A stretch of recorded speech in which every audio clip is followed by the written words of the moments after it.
FX fees keep scrolling, nerves stay tight. Matchsticks flicked in the dead of night. They sell fear, cheap package the lies, while the clock keeps ticking, empires on fire. Can't sit quiet while the world's on edge. Lines in the sand, standing on the ledge. No script, no leash, no polished choir. Just a voice in the dark and a spark to the wire. This is and I'll bring the fire. Gonna light it higher. No filter, no fear, I say it raw. Strike the match, let it burn through the fog. This is and I'll bring the fire. And I'll bring the fire. Everybody's selling truth like a brand, buying opinions they don't understand. Talking in circles, screaming online. Keyboard courage, borrowed spines. Yeah, power plays dressed up as peace. Same old walls with different teeth. But silence is loud when the house is burning. And the fuse is short, yeah, it's still learning. I don't dance for the left or the right. I stand in the heat, I stand in the fight. No strings, no chains, no manufactured choir. Just gasoline thoughts and an open lighter. This is and I'll bring the fire. Gonna light it higher. No filter, no fear, I say it raw. Strike the match, let it burn through the fog. This is and I'll bring the fire. And I'll bring the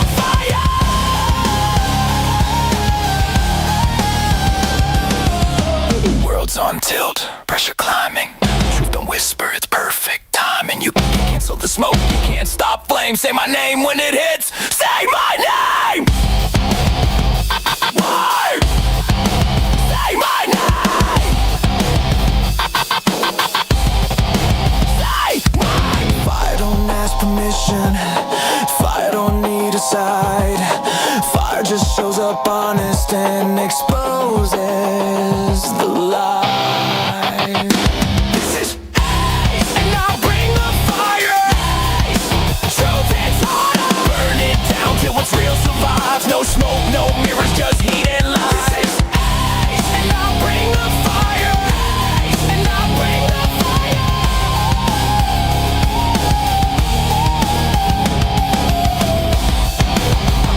American fire. Strike it. Let it speak.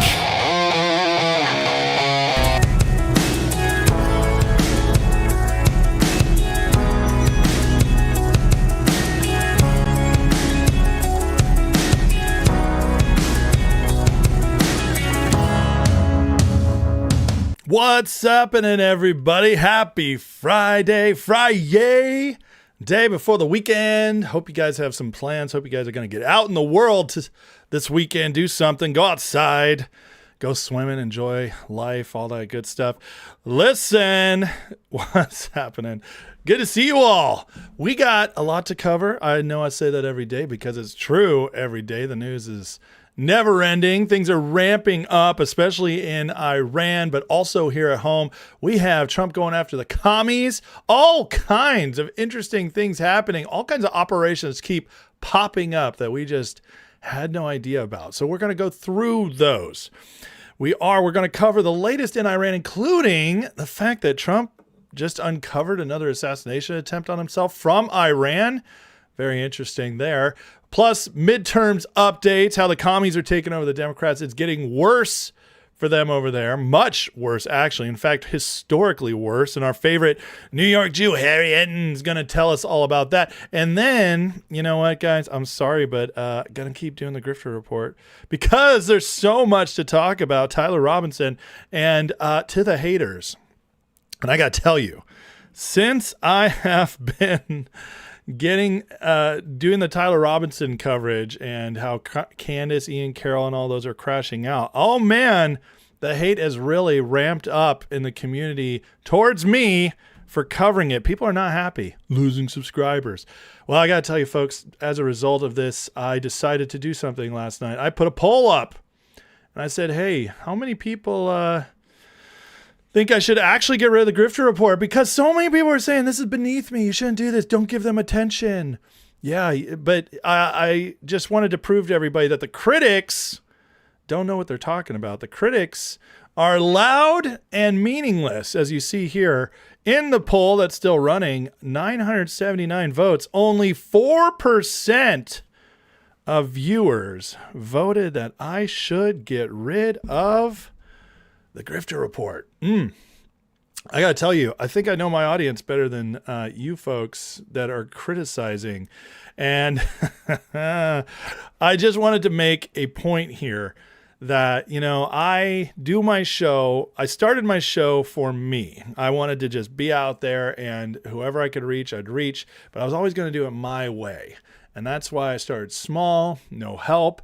And that's why I'm free today to do it the way I want to do. I got to tell you, the other part is that then as it grew, it became about my community and those people that I care about in this community that are close to me, support me, and have become friends, so on and so forth. And I tell you, I listen to those people if they have issues. I listen to those people if they have suggestions. But if you get over here and you're raging at me and I don't know you, I don't care what you think. Can I just be honest about that? I don't care, because I'm here doing the work. I'm here putting myself out there. And this proves that, guys, guess what? My audience likes what I'm doing. 96%. That's like Donald Trump MAGA levels of approval right there. Woo! When you take it all together, that's 96% approval of the grifter report. So you can't get much better than that, can you, folks? They couldn't even break 5%. They couldn't even break 10%, 5%. Man. Oh, man. If you think I should be listening to those people, I have some oceanfront property in Arizona to sell you. That's pretty crazy, isn't it? But again, I follow the people, I give the people what they want, and 96% of them are happy with it.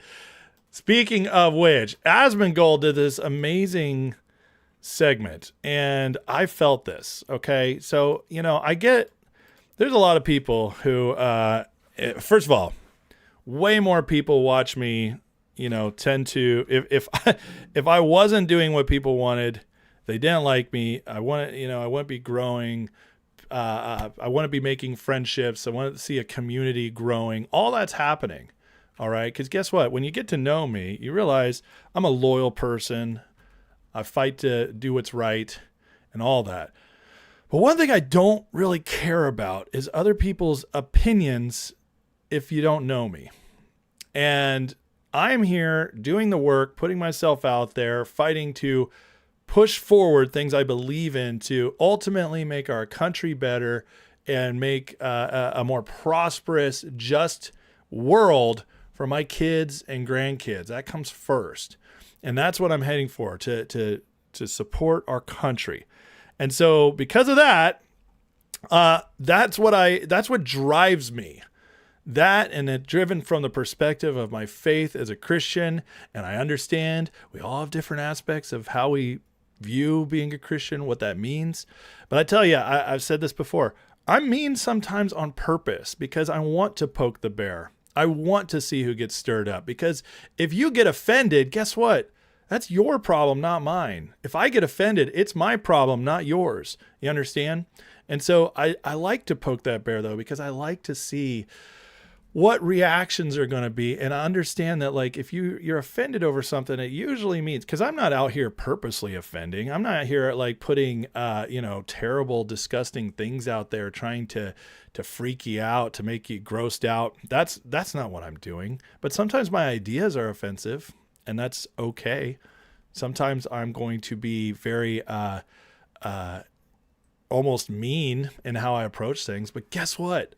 Sometimes that's effective. Sometimes that's necessary to stir the pot to get a point across. And so I am ultimately a personality doing a show for you guys, trying to communicate what I want to communicate, what I want to get out there. And so Asmongold breaks this down very well. And so I wanted to share this clip because I feel this. And Asmon, who, by the way, this is the most popular, richest streamer in the world.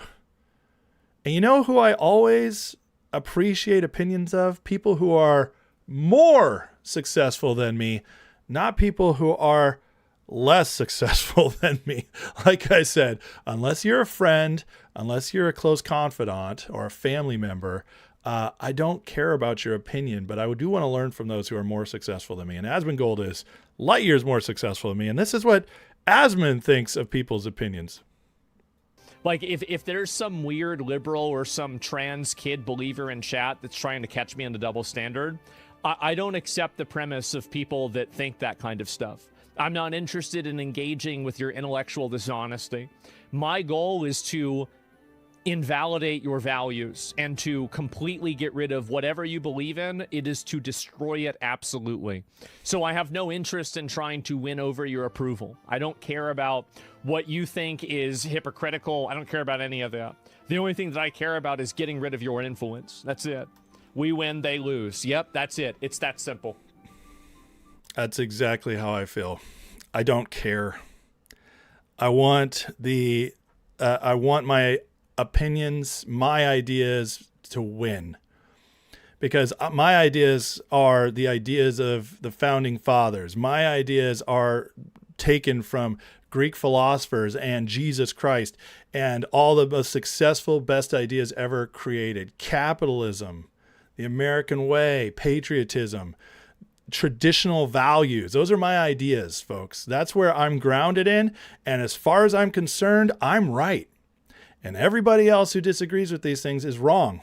I'm sorry. It's just a fact. And that doesn't mean I won't like you. It doesn't mean we can't get along. But it does mean I'm not interested in your opinion.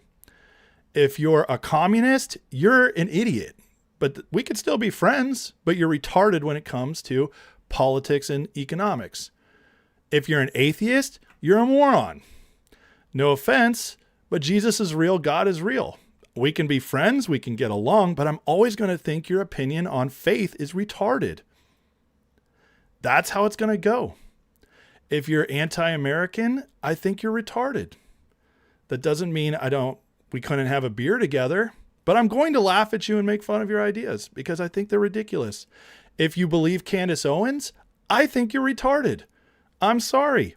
Again, doesn't mean we couldn't have a beer together. We couldn't be friends, but it does mean that I think you believing her makes you retarded in the area of conspiracy, true crime, and understanding basic facts about life.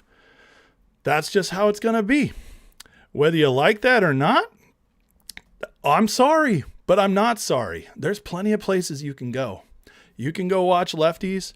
You can go watch people who are going to be nice and pretend that they admire your opinions or admire you for having those opinions. I don't admire you. I think you're stupid and I think you're harmful to society. But again, we can be friends.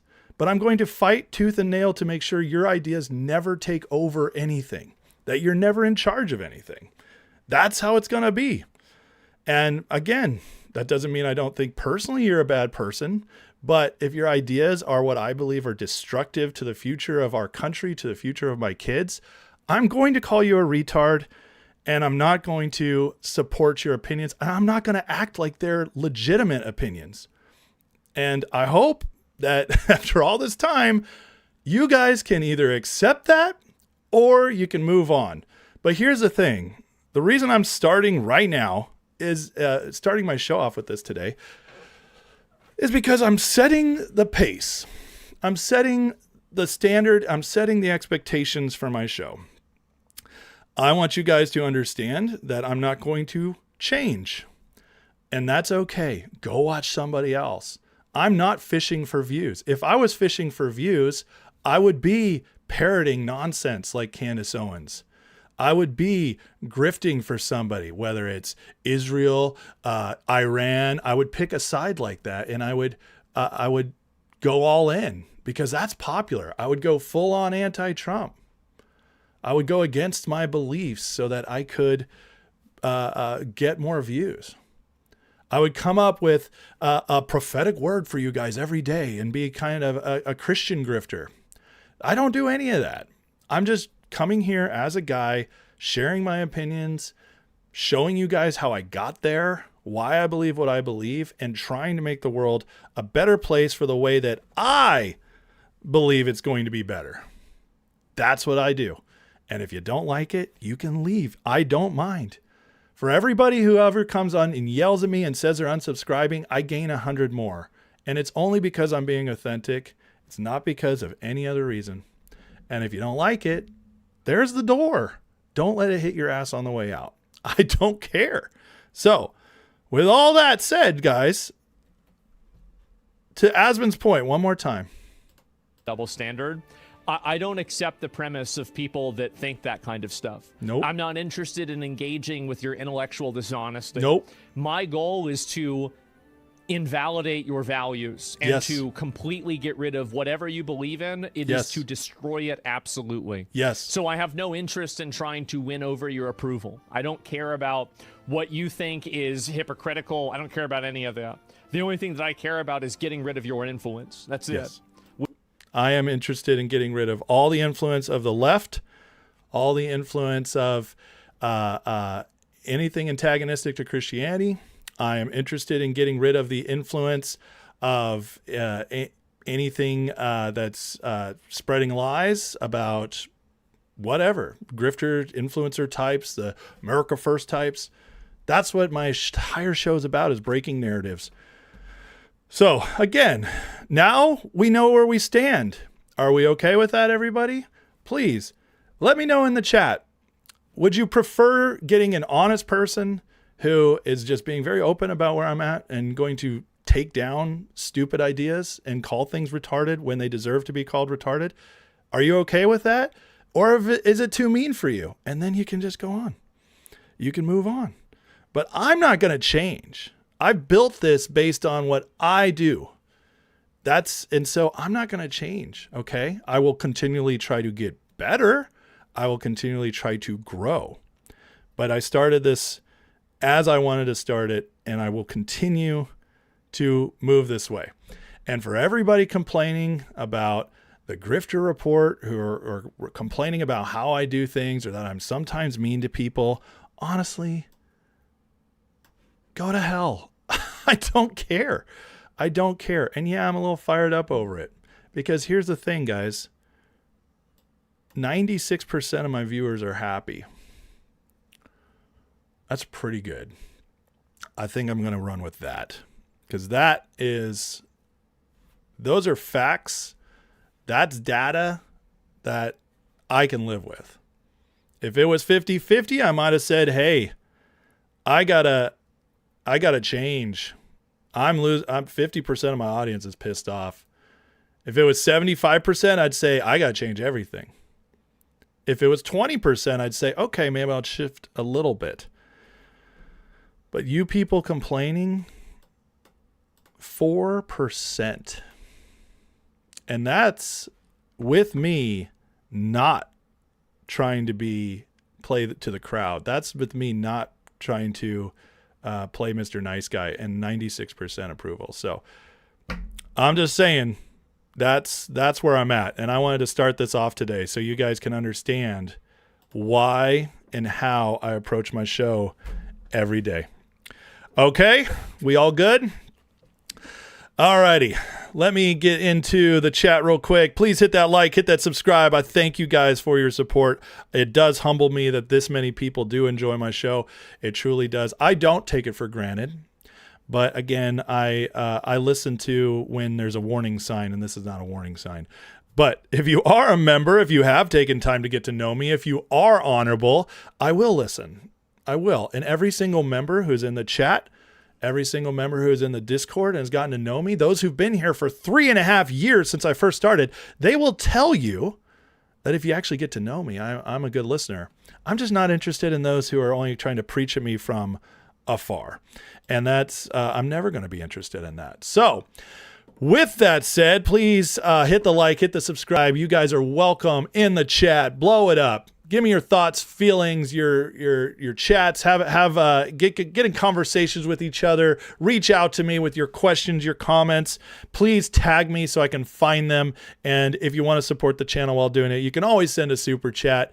Those are guaranteed to be read because sometimes I can't find everything else. So let me get into and say hey to peeps, and then we will get moving.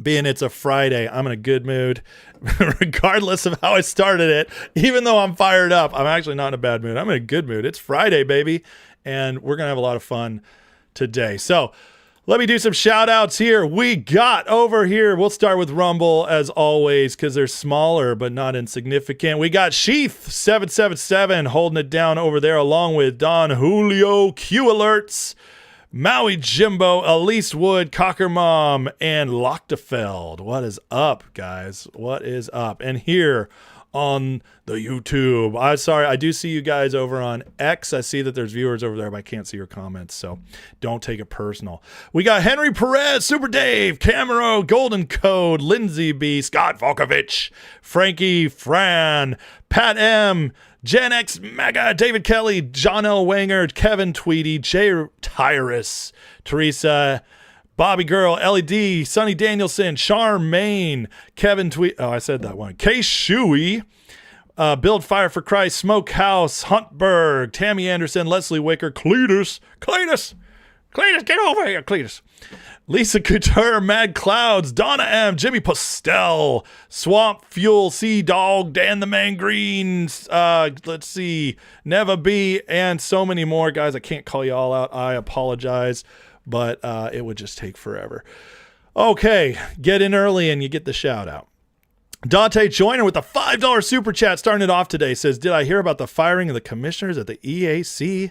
Never stop the grift report. Keep exposing the heathens. I did, sir, and we're going to talk about that later. And don't worry, brother. It's not going anywhere.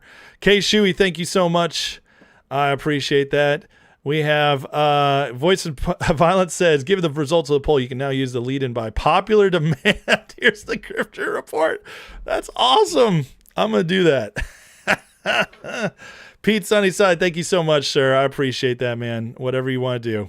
Mad Clouds, even though I don't agree with you on everything, you seem to operate from a position of honor and integrity. That's something I can get behind. That's all, man. Listen, again, I might not respect a certain opinion. I might not honor a certain idea, but I do honor people in general. I just don't. I don't honor those who fling crap from afar and think they matter.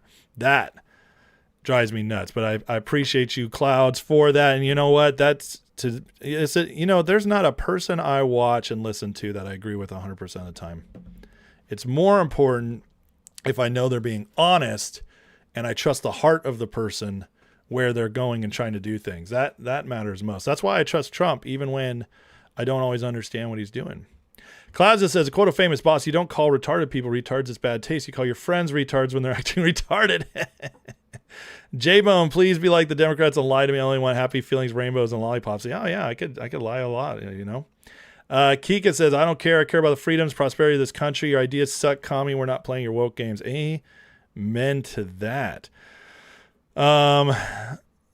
Let's see. Kuchera wishes your son would listen. You get a better perspective. You listen to podcast Blackpill. Blackpilling is the worst. It is terrible and doesn't work out. Jesus warns anybody who calls a brother or sister, you fools, in danger of the fires of hell. Yes, but also you need to take that into context because he called plenty of the Pharisees fools. He called them whitewashed tombs and serpents and snakes.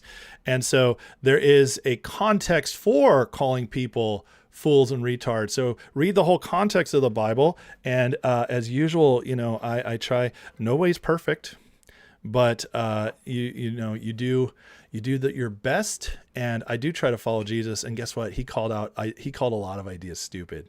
He really did, and he called a lot of bad faith people, for lack of a better term, in ancient Hebrew, retards. Just being honest. Trust me, I've read the Bible, sir. Thank you, many, many times. I think I've read the New Testament probably 100 times plus. Kai Sasha, do your show so you see it. Amen. I will. Thank you so much. Oh yeah, the trolls will come out today, and I'm looking forward to sending them back. I said you're dating for the first time, right? That's great. Thank you, Moody. Thanks for Moody. By the way, has been here for 3+ years. She knows, and her and a few others in here. The mods and a few others in here have been here 2-3+ years. And so I tell you, if you want to know, no one knows me better as far as on the show than these people. So, okay. Only red pills and white pills here. I love it. All right, well, we're going to get into it. Steve Bann, the biggest grifter, attached himself to MAGA and Trump, says Michael Largeni. He's definitely one of them. Absolutely. Shogun, my DEI hire. I appreciate you, Shogun. You're always doing good work, sir. Even when I can't see it, I'm trusting it. That's why you are on staff, even though I'd have to keep you on staff, even if you suck because you're Asian and I need more diversity in my mods. That's what they told me anyways. That's one of the retarded opinions I guess I took to heart. All right. Shall we get into it, folks? Shall we? Let me take a swig. We'll get into it. All right, guys, as always, please tag me if you have thoughts during this segment. I will stop by in between segments to check in on the chat, have conversations with you guys. So tag me, and again, super chats are guaranteed to be read if you want to support the channel that way. Thank you so much for your attention to this matter. So let's get to it. This morning, President Trump threw it out there, a new warning to Iran. And it doesn't seem like a warning at first, right? It says, Islamic Republic of Iran has asked us to continue talks. You notice now how he calls it the Islamic Republic of Iran. He doesn't just say Iran. He's segmenting the government, making sure we know exactly who we're dealing with. It says we've agreed to do so, but the U.S. has stated to them in no uncertain terms that the ceasefire is over. No more MOU. It's gone, folks. It's gone. And that is the warning. Thank you for your attention to this matter. He says they now know it's walk on eggshells time. If you guys, and this is directly from the White House, who highlighted ceasefire is over. That's coming directly from the boss. You got to know that Trump isn't playing around anymore. The MOU was more and more looks like a setup. Let everybody know Trump actually wants peace. He gave them an out, and they refused to take it. This exposed every single person who said that Iran actually just wants to get along with people. Iran's not the problem here. Because, listen, if you get your butt handed to you, your entire Navy and Air Force destroyed, you get rocked, your entire nuclear program buried under a mountain, you're unable to fire back really in any way that's meaningful, you can't hurt us at all, you understand you lost. And what do? If you're not psychopaths? You take the out. You do. You jump onto it. And what did Trump just prove to everybody pushing that narrative? That, oh, these people, they only bomb because they've been bombed. They don't want peace. It's our fault. America's the bad guy. What did Trump just prove? Set up a memorandum of understanding where they can profit and get back into the world community and have an actual sovereign nation if all they had to do was get along, stop being jerks, play and act like you're a regular nation, and you have the on-ramp. That's what Trump gave them. And what did they do? These idiots, these psychopaths, these scum, evil scum, as Trump called them, they couldn't do it. They just kept going. And now no one can argue that Trump's doing the wrong thing. No one can argue that these people deserve to be left alone. No one can argue that, oh, we could have trusted them with nukes. The MOU exposed it all. And now Trump can fully, his hands are no longer tied. We can end this. We can end this. And so part of this is that Iran apparently during the MOU just decided to go nuts and plot another assassination attempt of Trump. Here's the latest on this. Happening even after the latest rounds of fighting. This comes as a new Israeli intel report reveals another plot to assassinate President Trump. So here we go again. Benjamin Hall joins us live from our London bureau with the latest on this. Hey, Benji. Yeah, hi Lawrence, Brian and Emily. Yes, yesterday we saw Iran continue to launch strikes towards US military sites in Bahrain, in Qatar, in Kuwait. And the big question now is, will the US respond to those strikes? Remember, President Trump has said that they will do so 20-1 for any Iranian strikes. And they have been doing so all week. We've seen dozens of attacks across Iran. But so far today, we haven't seen any military action. And President Trump still saying the diplomatic channel does still remain open. All this being said, as you just pointed out, Israel now sharing intelligence with DC, showing that Iran has developed a new plot to assassinate President Trump. And there were numerous banners at the Ayatollah's funeral, he was buried just this morning, calling for President Trump's death. Happening even after the latest rounds of fighting. Crazy. Again, I know exactly how this is going to play out. There's going to be a bunch of people, oh, that's just Israel. That's just Israel trying to get us back into that. Do you understand how stupid that is now? Like the whole idea that Israel controls Trump, how gone that is now. The MOU exposed that as well, because Israel didn't want it. They didn't want Trump to go to Turkey, make peace with Erdogan. Everything Israel is wanting, as far as if it goes against our interest, they're not getting. That's already been completely exposed as well. So don't bring me Israel says you can't trust it. I'm just not there anymore, folks. If the Trump administration looks into something from Israel and they deem it to be at least something to look into, I trust it. And by the way, it hasn't been Israel that it said Iran was trying to kill President Trump before. That's come out way before Israel had anything to do with it. So we have every reason to believe this is probably true again. Trump said it many times over the weekend. I'm their number one target. They're coming after me. You don't want to be here on this plane with me? You might want to find another job, he said to the media. But today we get the headline from the New York Post. Trump tells the Post he's left instructions if Iran assassinates them, bomb them at levels never seen before. He's going to leave his mark. I don't think anything's going to happen to Trump, but this is why we pray for protection over him after every live show, because we all know the man is targeted more than any president in modern history. Yeah, they took out Kennedy. Yeah, they shot Reagan. And, we can all speculate as to why they didn't get him again.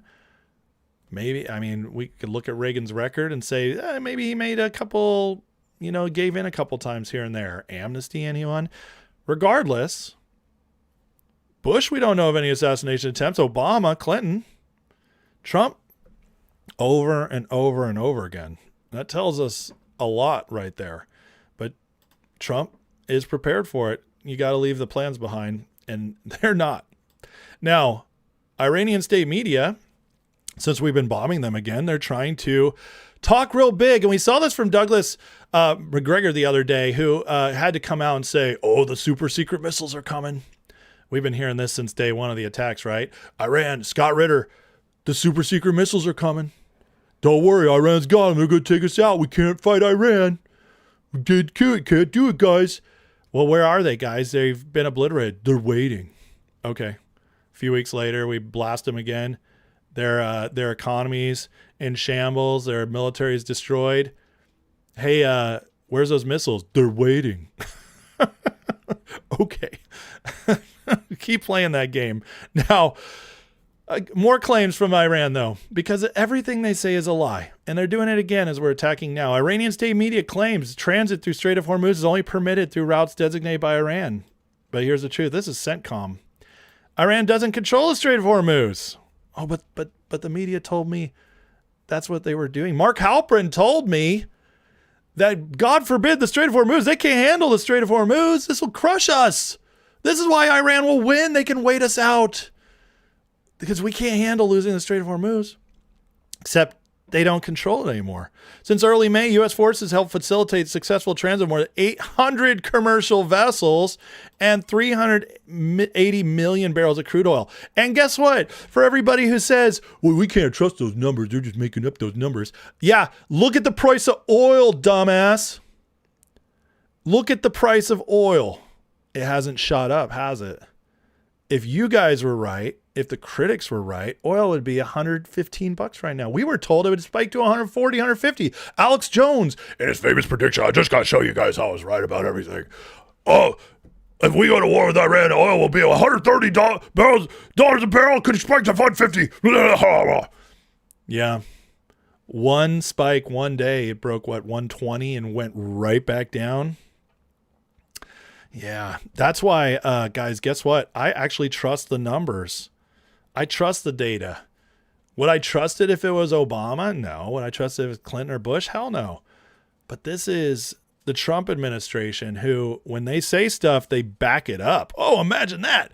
This is why, after watching this for 10 years of Trump, when he says something, when his people say something, it ends up true. Oh, imagine that. So that's why I don't trust the people who are still skeptical just because, well, Bush lied, Obama lied. Yeah, they did. But we haven't seen that anymore, have we?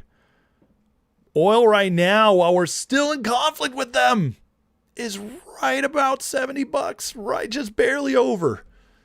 Man, it's almost like they told us truth about everything, the Trump administration. Just in, this morning, more ships are passing through the Strait of Hormuz despite renewed strikes between Iran and the United States. This is from the BRICS news, foreign news. Yeah, even they're reporting it. And as Matt Forney calls out, as it turns out, the strategy of make oil expensive only works for so long. You can't win that way. Iran's the geopolitical equivalent of a bum shitting his pants and spitting at people at the sidewalk. People right by him get some spittle on their clothes, but everyone crosses the street. And this is where oil was yesterday afternoon. I think it's even lower now. I think it's around 71. So, yeah, you can't. They have nothing. Do you understand they have no leverage at all? At all? Anybody who thinks, I'm sorry, that's going to offend some people. It's going to offend some of that 4% of people who don't like my show that still watch, they hate watch. If you still think Iran is winning or if Iran has the leverage, you're a retard.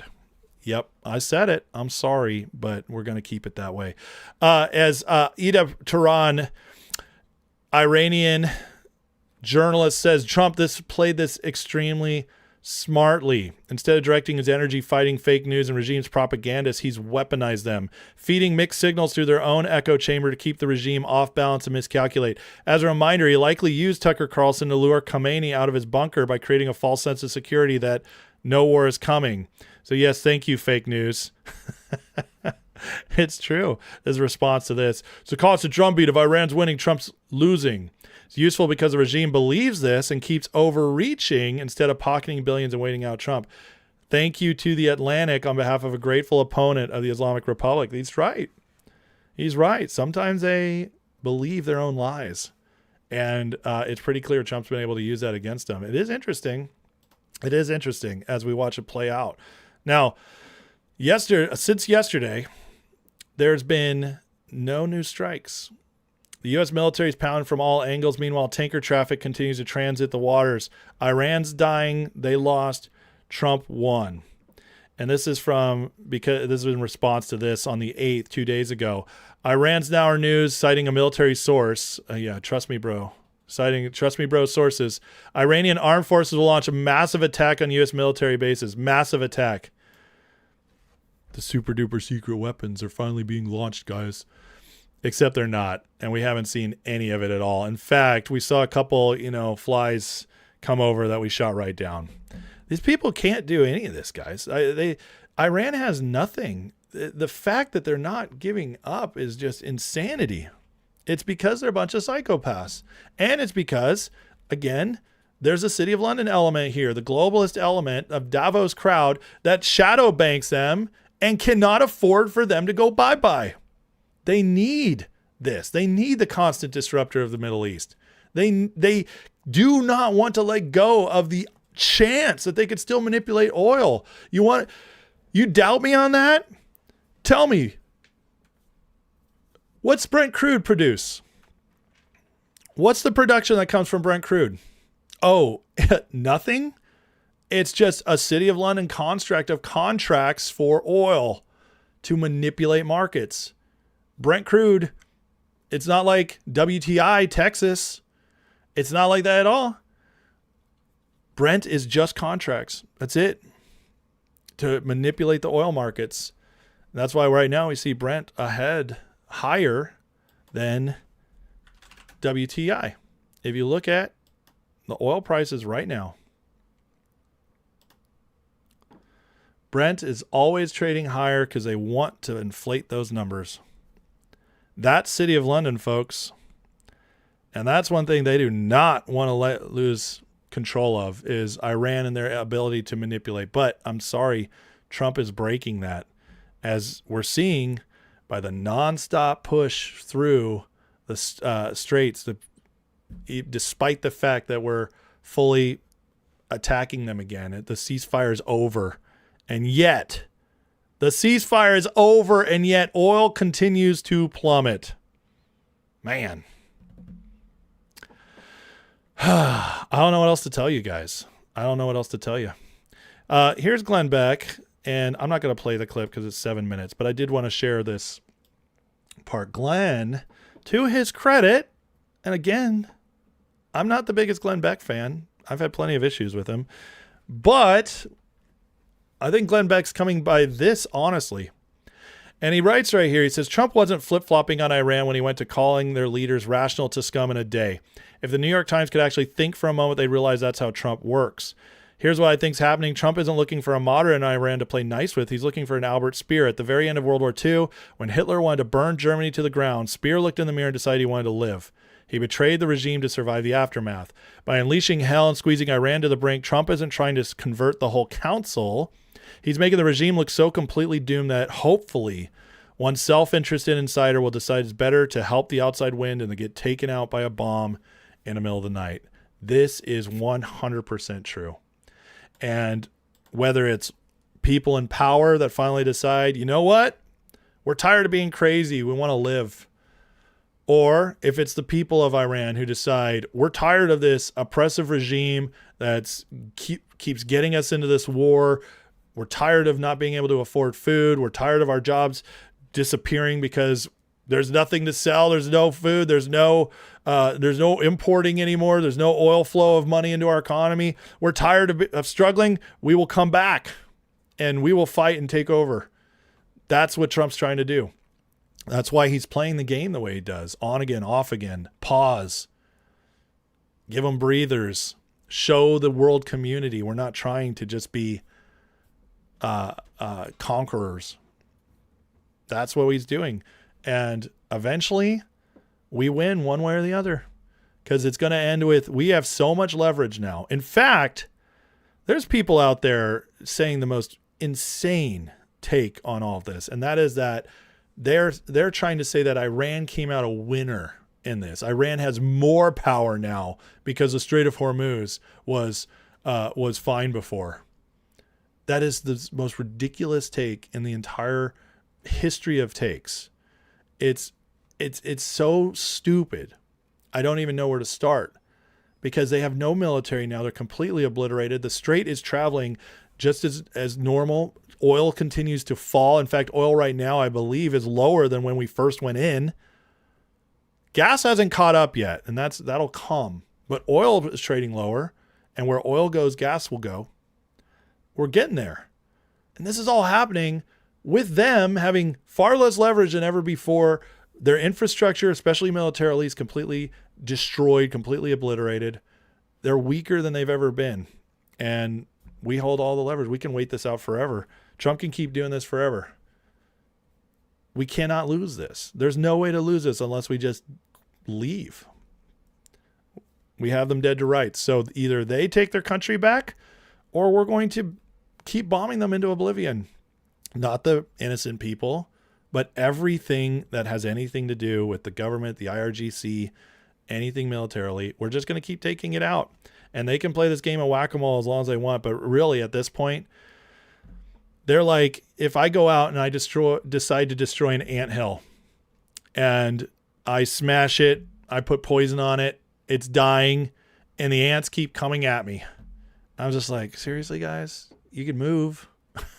That's what Iran's doing right now. They're acting like the crazy ants who just refuse to leave, even though they have nothing they can do against us. That's where we're at right now. And Trump, to his credit, because he's a humanitarian. He doesn't want people to die. He's giving them every option out. But regardless, guys, we've already won this war. Now it's a matter of how it turns out in the end and how much do we actually get out of this. But it's pretty clear they're not going to stop unless they ever do. And that would shock the world. All right, guys, hit that like, subscribe. We got way more to get to coming up. I saw trolls already coming in the chat, and that made me very excited because trolls mean I'm on the right course. Let's see. Anybody tag me? I did see a couple tags. Where was it? Where'd it go? I lost it. Man, it is hard to go through this sometimes. You guys don't even know. Live going through the chat trying to catch these comments. Janet says Trump's not speaking to Iranians but directly to the British Empire. EU voted in their Nazi controls of private messaging along with new threats to unalive them. I'm sure that's part of it. Absolutely. Especially after this latest NATO trip when he put them on blast. By the way, speaking of their control of private messaging and all that, the new PM coming into the UK is going to be much worse than Starmer. He's a total authoritarian. He's already cracking down and telling people he's going to crack down on their freedom of information, so on and so forth, including getting rid of their ability to use VPNs. Yeah, that's scary. That's what's coming. So City of London is showing themselves to be very much like Iran in this situation, that they are refusing to cave, even though Trump's giving them every opportunity. As again, Trump wants as few casualties as possible, but he is going to win this. And we just keep getting more and more leverage as we keep winning the war of attrition. And eventually, even in a war of attrition, you have to deliver a final blow if they don't surrender. That's kind of what we're building up to. That's what we're building up to.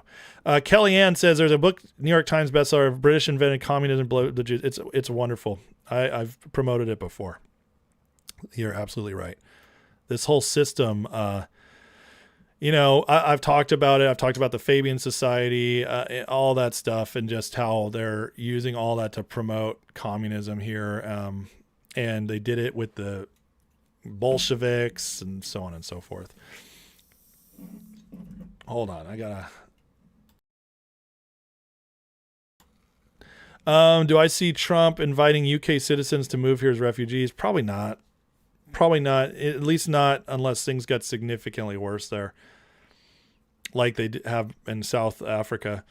Macropho personally like Iran showing they won't stop. Elimination of IRGC is crucial. I mean, I agree with you there. Yeah, I do agree with that. Okay, again, guys, I'm going to keep moving. Got lots to get to. We're going to talk to our favorite New York Jew here next, but Harry Anton. But guys, hit that like, hit that subscribe. If you want to be a part of the community here and support the channel, please consider getting in the description, clicking the Patreon link, and becoming a part of the membership. You do get your first month free if you use that link. That way you get to explore the Discord, see if you like being part of the community. You get to check out the members' lives, see if you like it. And then after that, you can decide if you want to stick around and support the channel. So love everybody in there. It's a great place to be, great community. And so try it out. It's risk-free. Try it out, get in the Discord, and see how you like hanging out with us all. But if not, just please hit that like, subscribe. Tag me if you got anything coming up for me you want me to address, or as always, support the channel with the super chat if you'd like. Okay. I do have a question here I saw that I wanted to answer. Four really says, who owns the City of London? Nobody. It's not owned by anybody. It's the leftovers of so the City of London proper is a square mile in the middle of London City. And it's completely independent of London. It's very much like Washington, D.C. is independent of Virginia and Maryland here. And it's a financial hub, and it's existed going back to Roman times. It has been a major hub of funding and making the moves for the British Empire. The king himself, if he wants to enter, has to go to the gate and meet the mayor there, and the mayor allows him in. The king himself doesn't even have full control over it. but over the years, it's moved beyond being physical, and it's what funds. It started MI6. It's this funder, which MI6 started our CIA. It started Mossad. It's been the funder of the system of globalism that has spread, and now it's throughout all Europe. It's a system. Nobody necessarily runs it, but there's plenty of people who are a part of it from the top, like the Rockefellers, Rothschilds, Soros, and many others that we don't know of. People in the shadows. So when I say the system, I'm talking about the system that runs Davos, the EU, globalism, that is promoting that it uses India, Iran as proxies. See, the British system is very much like with America. When we broke free of them, what did they move from? Well, they made one more attempt to take us over physically. That was in 1812. Didn't work. After that, they kept attacking us through proxies and through finances. And that's how they've continued to do it ever since. You wonder why the British Crown is still the number one landowner in the world, why other nations like Canada, New Zealand, Australia are considered Commonwealth nations, have the Queen on their dollars. They are still beholden. And this system does not let anybody go easily. And they've been trying to take us back fully over since we broke free. They've never let go. And so that's what the City of London is. And we fight it. They've now outed. They don't like that we see them now. But once you see it, you can't unsee it. They are behind almost every conspiracy. And yes, China's done some bad stuff. Russia's done stuff to harm us. That's all true. But when people make those the main bad guys, they usually ignore all the British influence, and it's overwhelming. The Russia hoax was created by Five Eyes. Five Eyes, the Steele dossier came from UK. Five Eyes is UK, New Zealand, Australia, Canada, US. You can't unsee it once you see it. You really can't. It's everywhere. Iran, fully funded, IRGC anyways, by shadow banking out of the UK. That shadow banking goes to terrorist networks. Helps fund that. Lloyd's of London controls all the shipping, or did before this war, controlled all the shipping in and out of the Strait of Hormuz, could manipulate oil anytime they wanted. Destabilize the Middle East whenever they wanted. Yeah. Why do you think they hate Russia so much? Because Russia is sovereign. They want to be sovereign. Putin wants to be sovereign. He doesn't want to reestablish the Soviet Union. He wants to be sovereign. But they hate him. They've hated Russia for centuries. Guess what? In the Civil War, who banked the Confederacy? City of London, the British. Who helped us and helped keep out troops that may have been coming in to help the Confederates? Russia. These are facts. You can go look them up. It's all facts, and the history tells the story. Russia, other than the 50 years of the Soviet Union, Russia has long been our ally. And the Brits have always been our enemy, except for a couple times here and there. That's just how it is. And I don't mean the British people. I mean the British system, the leftovers of the British Empire system that is the globalist system. You wonder who the deep state is. The true deep state goes up to MI6 and City of London. Vaughn says, here's my paranoid conspiracy theory. Refugees aren't much of a historical thing. City of London uses them to make it easier for dictatorships and destabilize everywhere else. Yeah, 100% true. Yeah, you're right. That's exactly right. They want to, when you flood in refugees, you flood in immigrants nonstop, what you do is you kill culture. So, and that's why they promote multiculturalism. They want us to lose what makes us American. Because once you lose a homogenized culture, you don't have anything to fight for anymore. Not enough people will gather together anymore to fight back. So you become easier to conquer.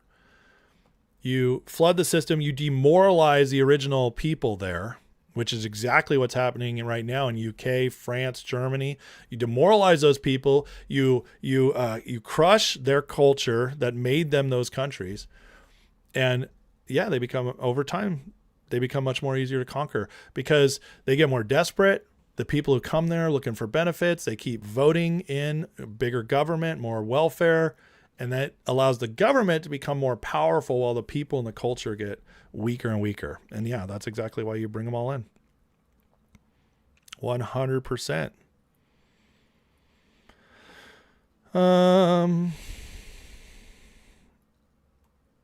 Anything else on this before we go?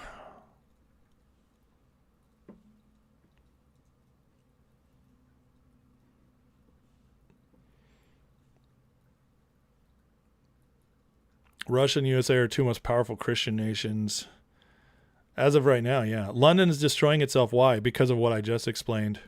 See, ultimately what they want is they want a very strong... So they want a form of basically communism where the entire world... They want a one-world government. They are, believers in that system. And what they want is where they can consolidate power to themselves. They don't care about their people in Britain. They don't care about the people in France and Germany and America, wherever. All they care about is the elites to gather power, hold that power, and be able to lord it over everybody else. This is one of the reasons the depopulation is a big thing. Less people, easier to control. The Georgia Guidestones, remember that? The ideal population is 500 million. Well, that would mean getting rid of, 85% of people in the world? COVID, anybody? That's what they want. Want to lock us down and kill us. They want us to not have babies. Don't have babies. Don't procreate. Abort. You deserve it to yourself. Have a good life. A child will ruin your life. That's all a psyop. Children are the best thing that could ever happen to you. It's also the only way to leave a legacy long term, is have children. Unless you're like a great figure of history, but good luck. Good luck doing that. It's very, very, once you look at it, you see everything is designed for this. Why aren't you taught finances in school? Why is everything about memorizing dates and behaving a certain way? Why? Why don't they teach you critical thinking? Why don't they teach you how to accrue and build wealth? Because they don't want you free. They want you to be an employee. Every system they set up was to make us subservient. It's to make us stupid. The problem is, in God's great wisdom in America, the men and women who built this country, who created the Constitution, the men who wrote it, in their wisdom, they knew they created a system that was, and a powerful culture that was so fiercely independent and devoted to liberty that every time they try to encroach, we push them back. The Constitution is so strong that they couldn't completely destroy it. And they kept trying, and they eventually wanted to build up to the point and they might be ready for it, but it didn't happen. And now we're pushing back. And this is why I continually say the cultural shift going on in our nation right now is more important than any policy we're seeing. Because people now that have awakened, we aren't tolerating anymore. Way too many people are awake. And so the next push, if they get power back, which I don't believe they will, but let's say they got power back. Let's say they snuck in 2028. They had the perfect candidate, and he just knew exactly what to say to the people, and he duped enough people where they could get back in. And what they would do at that point, because so many of us are awake, is they would crash down hard. They would crash down hard, and then we'd have a choice: either full-on rebellion, which would lead to probably a civil war, or capitulation. And some generation in the future would be the ones who fight back. That would be our options. But I don't think that's going to happen. But see, in the past, they didn't do that. They built slow. It was the slow drip. Erode. That takes time. But the problem is they peaked in the erosion, and then Trump came along, and ever since Trump came along, we've been the erosion has ceased, and we're heading the other way. We broke the spell, and now that the spell's broken, they are effed. They are in a big trouble, because now with the internet, the ability to communicate with one another, there's no going back. There's no going back. They can't hide in the shadows anymore. So we're entering into new times. We're entering into new times. Okay, let's get into it. Speaking of new times, why right now are the commies finally taking over the Democrats? Now, by the way, Democrats in power, they're all commies or hardcore socialists, which is basically the same thing. Why? Why now? Why aren't they hiding anymore?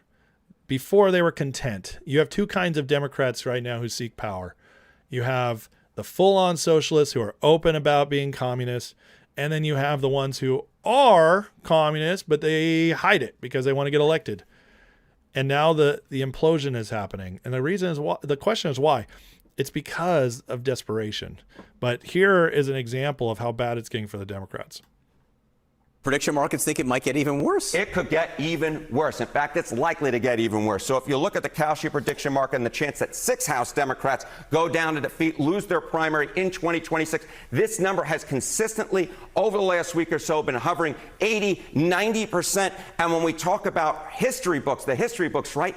If, in fact, 6 House Democrats went down to defeat in 2026, it would be by far, it would be the largest number in a post-redistricting cycle for Democrats. And get this, over 50 years. That's why I got this picture of the Tea Party on your screen right now, because you know what?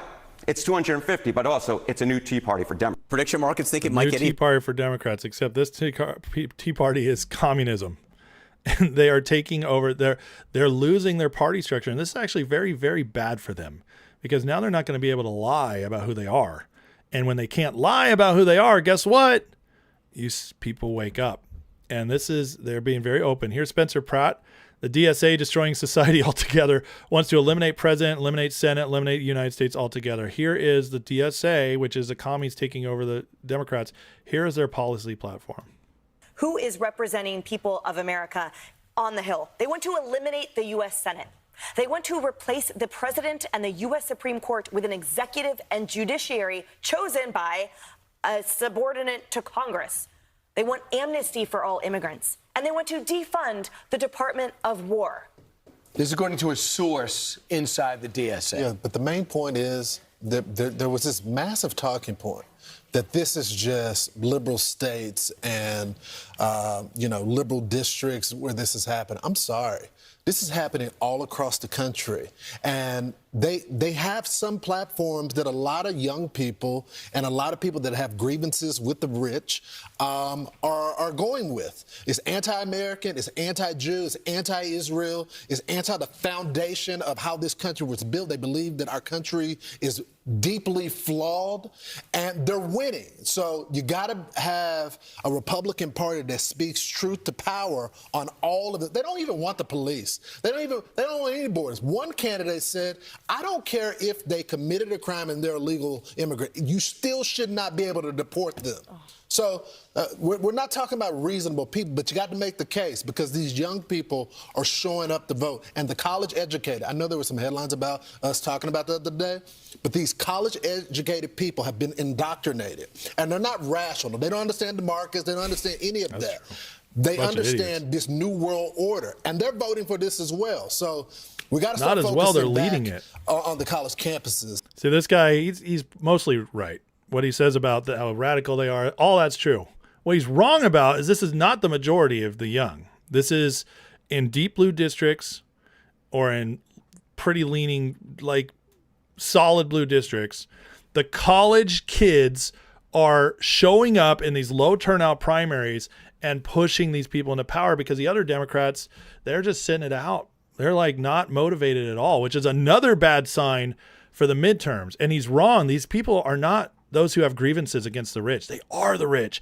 It's always the rich who lead these things. It happened in the French Revolution. It happened in the Russian Revolution. It's always these rich people, these educated kids who are just like, they've lost their damn minds, and they go on and they recruit some of the working class to come alongside them, but they lead it every single time. But we're going to defeat them because, like he said, we got to have a platform to beat them, and we will, because all you got to do is call them commies. It really is that simple. You just have to expose them. Now, I've been saying for, what is it, 6 weeks now? I was one of the first people to say this, that the Democratic Party is collapsing in and of itself as soon as I saw this first wave happening. Well, here, as always, Newt Gingrich catching up to me. You're watching the collapse of the oldest political party in the world. Democratic Party goes all the way back to Thomas Jefferson. And what you're seeing right now is that nobody who has common sense has the courage to stand up to people who are objectively crazy. I mean, it's not like they have the wrong ideas or the wrong ideology. They live on a planet that doesn't exist. You start talking about seizing the means of production, which was a great phrase if you're Vladimir Lenin or if you're Mao Zedong. But who in America is going to vote for that? They talk about they want totally open borders. We ran that experiment. It was called the Biden administration. It was totally repudiated. They want one of their platform planks, totally eliminate the police. Now, first of all, anybody who lives in a big city that has lots of criminals has to say to themselves, will I really be safer if, in fact, my left-wing crazy friends abolish the police?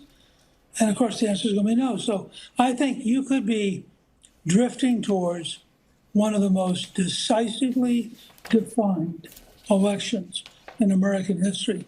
And we're working on a platform of the American people, issues where you're at 80, 85% support versus people who are crazy. And I think that could be what the core of the campaign is. Newt, I say this all the time. Newt is establishment. He's old school Republican. But Newt's also brilliant. And anybody who says Newt Gingrich isn't brilliant, like, you're fooling yourself. This is the man who came up with the Contract for America that was so brilliant, it took away 40 years of the Democrats holding the House. Imagine that, 40 straight years the Democrats held the House. And Newt is the one who masterminded the Republicans back in. And since then, it's been Republican more than Democrat. Newt is a genius when it comes to politics, whether you like him or not. And what he's saying here is he knows that this is so bad for the Democrats. This does not mean they're going to win. What it means is they're exposing themselves, and this is going to wake up the electorate to go against them. And as he said right here, this will be one of the most decisively defined elections in American history. Why? Because you can do what Trump's doing, what Spencer Pratt's doing, and just call them communists now, and now we can prove it. This is all very good for the future, because when they go crazy, it's a sign that they're panicking. Now, one of the signs as well is Asmongold, who I like to show a lot because he is the #1 streamer in the world, and he has a very strong base of Gen Z watchers, the youth vote. And they're watching him and they're learning from him. And this is what he had to say about those who hate capitalism and the communists. Do you know why people hate capitalism? Is because capitalism is the acknowledgement that you are a failure of your own design. Capitalism is the acknowledgement that the reason why you don't have what you want is because you're not smart enough, you haven't put in enough work, or you haven't come up with a good enough idea to earn that thing. So that's the reason why they hate capitalism. Capitalism is accountability. Yep. Socialism, communism, this is group consensus accountability. And nobody ever really gets held accountable for doing something right or wrong ever. And that's it. It's an ideology created for people who refuse to take responsibility, to be victims. And guess what? When somebody like this is out there saying it, his viewers are watching that and saying, I don't want that to be me.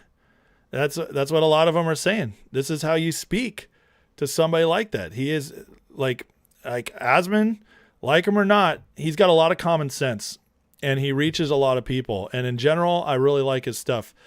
Now, Colonel Watkins put this out, kind of breaking down where we're at with this strategy they're pushing right now, the commies coming to forth. Now, it's in response to this where the new strategy of Democratic Party to seize power is destroy America through violent revolution. These are actual DSA members saying this stuff. And she writes, the violent revolution is the last step when all else fails. In other words, it's what they push when they're losing on everything else. Okay, that's That's what it is. It's a sign they're losing. When they get more outspoken, when they get more violent, when they're pushing harder, it's a sign they know they're losing. And it says the elite understands America cannot be overthrown by a violent revolution, but must be conquered violent. The Fabian gradualism method of socialism, having acknowledged all socialism ends at communism as the end state. In other words, the Fabian method is to get in behind the scenes, keep growing in influence, and slowly killing off the culture, killing off the systems, the institutions that got us here, changing them to make us all miserable so that we accept our fate. That is Fabianism, and that's what they've been doing for the last 100 years.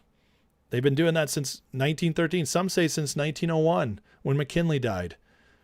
But regardless of when you date it, it is a fact that for the last century plus, America has been going through this Fabian attack where they have infiltrated our institutions, our universities, our government, our medical system, you name it, and slowly conforming it to this communist system. This is why the middle class has been dying. This is why everything has started to suck and be untrustworthy, because you're heading down that road. Well, that's the only way to defeat America, because we still have the hard power, and most Americans would still never accept this at face value. And that's what she's saying.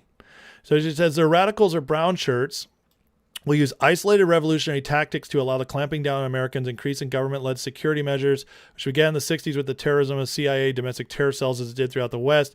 Events in the 90s derailed our timeline when Americans began questioning Ruby Ridge, Waco, and Oklahoma City bombing, purpose of which was creating white nationalist Christian domestic terrorist narrative. It didn't work. So they envisioned 9/11 was needed as an alternative narrative, which seeds were planted by the same entities in the precursor Trade Center bombings in the 90s. Same people involved in both timelines. As Craig Roberts documents Medusa files, same players, ADL and SPLC, were involved in the 90s. Our work today have been exposed. Once you begin researching Operation Gladios, the enforcement structure of Fabian Pilgrim Society's philosophy underpinnings, becomes increasingly obvious what's happening is a plan, not random. Hysterical response we're observing is another plan's evolved countering their plan. Yep, Trump and what he's doing, getting us back to Americanism, making it cool to be a patriot again, bringing masculinity back. Everything that made America great, Trump is celebrating, while also changing policy to gear us up for a new foundation for the future. That's what's happening, folks. And that's why they are freaking out, because they don't know what else to do. They don't know what else to do. And that's why we're seeing this. And trust me, guys, it's just getting worse and worse for them. And here's some of the signal. Look at what Fetterman's doing now. Fetterman and McCormick are now teaming up to be joint fundraising. This is a Democrat and a Republican senator of Pennsylvania. And now they're teaming up to fundraise. Who does that? Unless Fetterman's thinking about becoming Republican. Listen to this. For a joint fundraising committee, these two men, different political parties, but they've made it very clear they're going to be bipartisan. And even though they have different perspectives, they both want what's best for Pennsylvania. And of course, John Fetterman has become the conscience of the Democratic Party. So they're joining forces together. And let's see what the people say about that. Yeah, and their track record sort of demonstrates this not only bipartisanship, but a commitment to Pennsylvanian values. So while many elected officials and leaders of their party have just been obsessed with Trump, these guys have been sponsoring bipartisan legislation to combat the fentanyl crisis. They've supported Nippon Steel's $14 billion investment and partnership with U.S. Steel. They secured $600 million to replace the Delaware River Bridge and improve a PA turnpike. And they joined forces in stark contrast to the governor of Pennsylvania. They said, nope, you know what? We don't mind Trump's in office. Regardless who's in office, we are American and we represent Pennsylvanians. So we are going to help represent PA at the Great American State Fair. Remember, that was the one that was boycotted by so many Democratic governors who looked the other way, celebrating America's 250th Independence Year birthday because a Republican was in office. So these guys have been walking the walk for quite some time. So now they're saying, you know what, we're going to do it formally, and let's get some other people on board. Once you do it formally, that means that they're at the point where Fetterman is being brought in. Or they're trying to. It definitely shows an openness. And Fetterman's been very outspoken about the craziness in his party lately, especially with the Graham Plattner stuff. He hates the communist turn. Now, Fetterman votes left many times. I'm not pretending he's conservative by any means. He's not even an old school conservative Democrat. He wouldn't fit that. He is pretty liberal. So I'm not pretending like this is the best thing. But here's the point. Once you switch parties, you then become part of that caucus. In order to stay a part of that caucus, to get the benefits of that, you have to come into line more often. And so from there, what he would become is what we call a rhino Republican, where he's good like 75, 80% of the time, but then he screws us on some votes. But I'll tell you this, a rhino Republican is still better than a Democrat. And on top of that, if Fetterman's doing this, it means it's a shift. You know, there's many people in the Democratic Party willing to switch over. That is a good thing. Either go independent and vote right until this communism thing goes away, or fully come over and maybe join the MAGA train like, say, RFK Jr. did. So very interesting, but it's a tell. And right here, 44% chance now on Kalshi. Fetterman leaves the Democratic Party, so that's starting to go up. And Mark Forney says, looking like Fetterman's going to acknowledge political reality, leave the Democrats. Don't think he'll go all the way and join the Republicans. Maybe he does a reverse Jim Jeffords. So Jim Jeffords, if you remember, went independent in the early 2000s against George Bush, and he started caucusing with Democrats. If he becomes an independent and caucuses with Republicans, that would guarantee he wins his election. Plus, it'd still be a win. Now, speaking of wins, Trump just announced this coming up. Now, this is why the Slaughter case mattered coming out of Congress. Trump has now fired some very important people for the elections. So between paper ballots, very, very important, paper ballots, and I think maybe even more important, the mail-in voting. We're going to end mail-in voting. It's a fraud. If you have mail-in vote, even Jimmy Carter with this commission, they set it up. He said the one thing about mail-in voting, you will never have an honest election if you have mail-in. And it's time that the Republicans get tough and stop it, because the Democrats want it. It's the only way they can get elected. Because with men and women's sports and with transgender for everybody and open borders and all of the horrible things, and now the new thing is they love crime. They're fighting me on the fact that I've made Washington, D.C. safe. We're not going to get mugged, beaten up, or killed like all the people you've been watching get so badly hurt. I'm glad. I hate to take your time with this, but I'm glad you asked me that question. Sorry. We're going to stop mail-in ballots because it's corrupt. So between... What did he just do? He just fired all members of the Election Assistance Commission that work to maintain national mail-in voting. They now have no members. This is why that case mattered. He can now fire all these bureaucrats, and nobody can stop him because the Supreme Court gave him that power. The agency is now unable to act. This is who worked to maintain the national mail-in voting.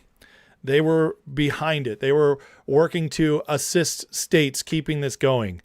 Trump just wiped them out. And this is only the beginning. Now he can appoint people who maybe gunk up the gears, who slow things down, who make it much more difficult. Yeah, this is good stuff. This is very good stuff heading into the election. So this is the kind of thing, like, it's not reported. You're not going to see this on mainstream media unless they're complaining about it. But for us, for those of us who voted for this, it's more of us getting what we voted for in ways that you're not hearing from enough people. But it's a huge win. And now Trump sent this out this morning. I won't sign the housing bill, which has been fully approved by Congress, sent to the White House in protest over the fact the U.S. Senate is not capable of passing the Save America Act, which is polling at 97% with the Republican Party and very high non-politician Democrats. The act states quite simply, voted person must show photo ID, proof of citizenship. There will be no more crooked, corrupt, destabilizing mail-in ballots, exceptions for military, disabled, illness, and travel. The non-passage is crazy and a serious threat to any politician who votes against it. That's the threat right there. If you don't vote for this, we're taking you out. If the Democrats are any rhino or worse, that's interesting, or worse, working with them, don't allow a positive vote on Save America, terminate the filibuster, pass this, every other bill true Republicans have ever dreamt of, in addition to the upcoming budget bomb and the 1929 catastrophic style debt ceiling bill. Democrats will terminate the filibuster if and when they ever get the chance to do so in their very first hour, and I will no longer be able to call them Democrats again. He's the best. The title of dumb will revert to the Republicans who allowed this horrible calamity to happen to our party and our nation itself. So this is Trump putting out warnings to the Republicans. Do it. Get it done. And I do believe at some point we see this go through, because even though the Republicans, they want to lose the midterms, I'll just be honest with you. So they're holding it up. But even despite that, the pressure is cooking on them. They have to at some point give into their voters, or else they're all wiped out. And they're terrified of that, is what Trump just did in the primaries. It was a precursor of what could happen. Do not be surprised if they hold out until the midterms happen, and Trump, through all his other moves, maybe is able to keep it together, pull out the win, and then they pass it after. I have a feeling like, because then they can play the game where, well, we weren't able to get it done, but we still did get it done for you, and then they're playing for the next election. Watch. That may very well be how it goes down. Now, this is good news. So Trump the other day put up that he wants the birthright citizenship reheard, which has only happened a couple times in history by the Supreme Court. House Republicans are now renewing a push to restrict birthright citizenship for children of illegal immigrants in order to force the issue back to SCOTUS. Why does this matter? Well, first of all, Speaker Johnson is able to get almost anything through the House he wants. And Trump wants. So this will probably get through. If it does, well, then we have something very interesting that could happen. And that is that there is word right now that Amy Coney Barrett saw all those signs, and she's starting to rethink what she did. I thought I had the story ready. Let me pull this up for you guys. Yes, right here. So, Amy Coney Barrett apparently... Oh, wrong one. Go back. Anonymous SCOTUS leak. Now, it's a trust me, bro. So, I'm not saying we know this for sure. But the quote is, something changed in Amy Coney Barrett after she saw Mexico is putting up billboards advertising birthing citizenship deliveries. She's going to flip. Is what Derek writes here. I love Derek's account. He says, this would be absolutely wild. My guess is Kavanaugh would be the justice on the majority interested in reopening given his split decision. But if Barrett's actually flipped, it changes everything. So something to watch. Again, do not give up. Okay? Regardless, there's other ways we can win this, even if the Supreme Court doesn't rehear it. But this is very interesting and something to keep our minds paying attention to. This would change a lot. But regardless, this is also, see, if the House pushes this, where's that? Well, looks like I got rid of that story. I must have clicked it off on it. But if the House pushes this through, this would also galvanize voters, get us excited to run to the polls in the midterms. So it's a no lose right now for the midterms. It's a loss at the Supreme Court, but that can eventually be, there's ways to overturn it, which I've talked about before. But this will push people towards the midterms, even the hope of it happening. Now, one thing I wanted to address to you guys, a poll just came out for everybody who's dooming about the future, for that, like that guy on Fox I just showed, who's like, the youth are going for the socialists. Well, let's see how true that actually is. A massive new study just came out, a poll, I should say, on Gen Z MAGA voters under 30. 72% believe the U.S. should be more engaged and take the lead on foreign policy. What? But I have Dave Smith and Marjorie Taylor Greene and Thomas Massey saying we just need to stay home all the time. That's what the young want, that the young voters are who are going to lead the future, and Trump is misreading where the future is headed. But 72% said we should be more engaged. Only 19% say less. 74% agree U.S. has a moral obligation to stand up for human rights and democracy whenever possible. These are MAGA voters, self-identified MAGA people. This is not what we were told the young people want. 73% under 30 approve of the Iran strikes. 59% say supporting the Iranian people in their efforts to secure freedom and democracy is important, while only 13% say not. That's not what we were told. Seems like they just lied to us about everything. 61% want to see Iranian regime either removed or weakened, while just 35% say they prefer negotiated settlement. 64% agree with Trump's decision to remove Maduro from Venezuela. Remember, these are the young people. This gets much more, you get much more support for this when you go older. But the young people who will only get more conservative as they get older are already leaning in these directions. That's interesting. 60% would support Trump using force against Cuba. 60% approve of sending weapons to Israel. Wait a second. We were told that definitely isn't true. We were told Israel's losing all support from the young people. Interesting. 62% have a favorable view of NATO. We'll change that. We got to work on them there. we got, this is just dumb kids. They don't know what they're talking about. 64% say the outcome of the war between Russia and Ukraine matters to U.S. security and prosperity. What? They actually care about this stuff? Now, this part, the U.S. should either support Ukraine or a ceasefire. I don't, whatever. Again, what I'm focusing on is the lies we were told. That the young people were against all of this happening. That's what I'm focused on. Hopefully they wake up on some of these other areas. By the way, most Americans still think Ukraine is the good guy. That sucks. But it is what it is. 65% say the security of Taiwan matters to U.S. security and prosperity. By the way, let me go back to Ukraine real quick. You know why most Americans still support Ukraine in this is because of decades and decades of indoctrination that Russia's evil. And when the Soviet Union backed it up, a lot of people never woke up from the fact that Russia now is different than the Soviet Union. But regardless, that's why this stays popular. Ukraine stays popular in this. 76% believe America must remain a shining city upon a hill because freedom, prosperity, and democratic ideals serve as example to the world. Bottom line, isolationists are out of step with Trump and the American First movement writ large. There's no help on the way from Gen Z. Exactly. And this is from the Washington Post, no friend of Trump.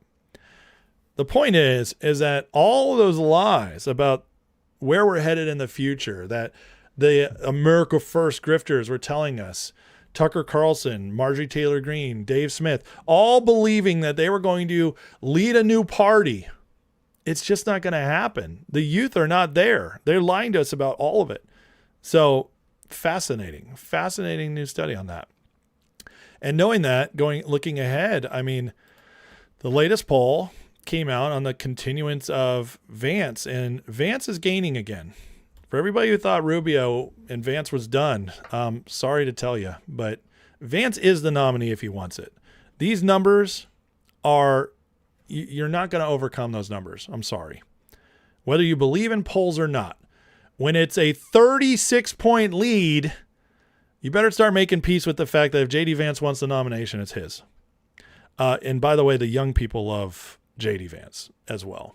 So that's where the party's headed. So the question is, if Vance is a bad guy, as some people believe, we're going to have to find out soon. And I have a feeling Trump will reveal it in some way because Trump's not going to do all this work and leave it to somebody he can't trust. But as Matt Forney writes here, it's important to remember all the hate against J.D. Vance, his wife's Indian, he's a teal stooge, he's a Zionist, he's anti-Zionist, is entirely online and completely fake. And that is exactly true. It's an online movement. The question is, why the attacks on him? In the real world, people love him, and this is proof. I mean, this is as big a lead as anybody's had in a nomination process in a very long time. There's no overcoming this unless some significant scandal comes out. That's the only way, or he steps out. And I don't see either one coming. Can you believe there's still 2% of people who want Nikki Haley? That makes me a little sick. That's crazy. But national GOP primary, it's these three, and it's really these two. And again, it's up to them. It's up to them. Because if Vance steps down, Rubio will be ascendant. And then we'll have a real primary, because this is only 6-point difference. How much of this will go to Rubio? It'll probably bump him a little more, but it'll still be a fight. The real question is if Vance runs and Rubio is his VP, the only question I have is how big is the landslide? And I'll tell you what, I'm still on the Vance train, and it's for reasons like this. This is the kind of story, and again, I played one yesterday, I'm playing another one again today. When Vance talks like this and shares stuff like this makes him unbeatable. Listen to this little story he tells. Man, she was so non-conventional, right? She was not like a sit at home and knit you a sweater kind of grandmother. She was a woman of very devout Christian faith. She loved the F-bomb. And when she died, we discovered 19 loaded handguns in her house. And just I know you're a Second Amendment guy, but 19? We figured out, but not just 19, but 19 spread randomly all over her house. And we're thinking to ourselves, obviously we can't ask her because she had died. What the hell did she need with a loaded handgun in the silverware drawer? And why we take realized, chances? Why take chances? It's because she couldn't get around that well towards the end of her life. It sort of hit us. And she wanted to make sure that no matter where she was, if somebody walked into her house in Middletown, Ohio, she had a loaded handgun within arm's reach because she couldn't move around that well. Man, she was just 19 handguns. That's a hilarious story. And it also tells you where Vance comes from. And this is one of the reasons why I don't really worry about him. And I don't believe a lot of the rubbish about him being co-opted or all of a sudden he's a tech bro. This guy seriously comes from a crazy past, living poor in red the mountains. The guy, the idea that he completely changed because he grew up and went, worked at Plantier and worked, went to law school at Yale. I'm sorry, but you just don't completely change all that. You just don't. And until I see evidence, I hear all the conspiracies. It's all pushed out there, but I'm telling you, there's no evidence. One of the funny things I get is his Senate voting record was terrible. Do you guys understand that in his years in the Senate, he had a 93% score with Conservative Heritage Foundation? And the 7% of the time he didn't vote conservative, he voted more MAGA? Because Heritage Foundation's old school conservative, it's not MAGA. He has basically a perfect voting record for everybody going against that, trying to bring that up to me. Whereas Rubio wanted amnesty. Rubio is he co-wrote the bill to keep the president from pulling out of NATO in 2023 under Joe Biden. Rubio has a checkered past. I'm sorry. You can like him all you want, and that's fine. I actually like him too. And I'm not worried about Rubio in the future. But I'm saying anytime people bring up the past on Vance, I'm like, okay, bring up the past on Vance. I'll raise you a Rubio because his past is way worse. And that's just facts, folks. It's just facts. What we got to look at is looking ahead. What are these guys doing now? And can we trust them in the future? I believe you can trust both of them. Regardless, we're looking at whether it's Vance or Rubio or even DeSantis. Think about that compared to the left, who it's going to be Newsom or Harris, Buttigieg.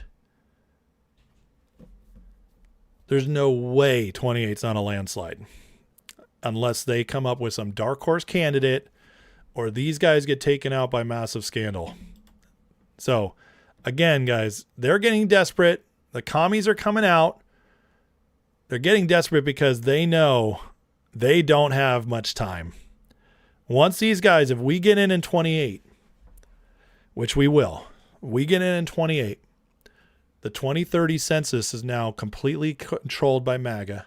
which means no illegals counted. It's going to be fairly done.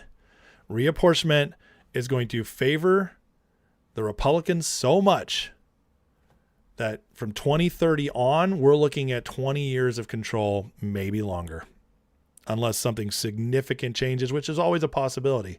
But I'm saying just based on the demographics and the trend of the country alone, you wonder why the commies are coming out right now? They are terrified.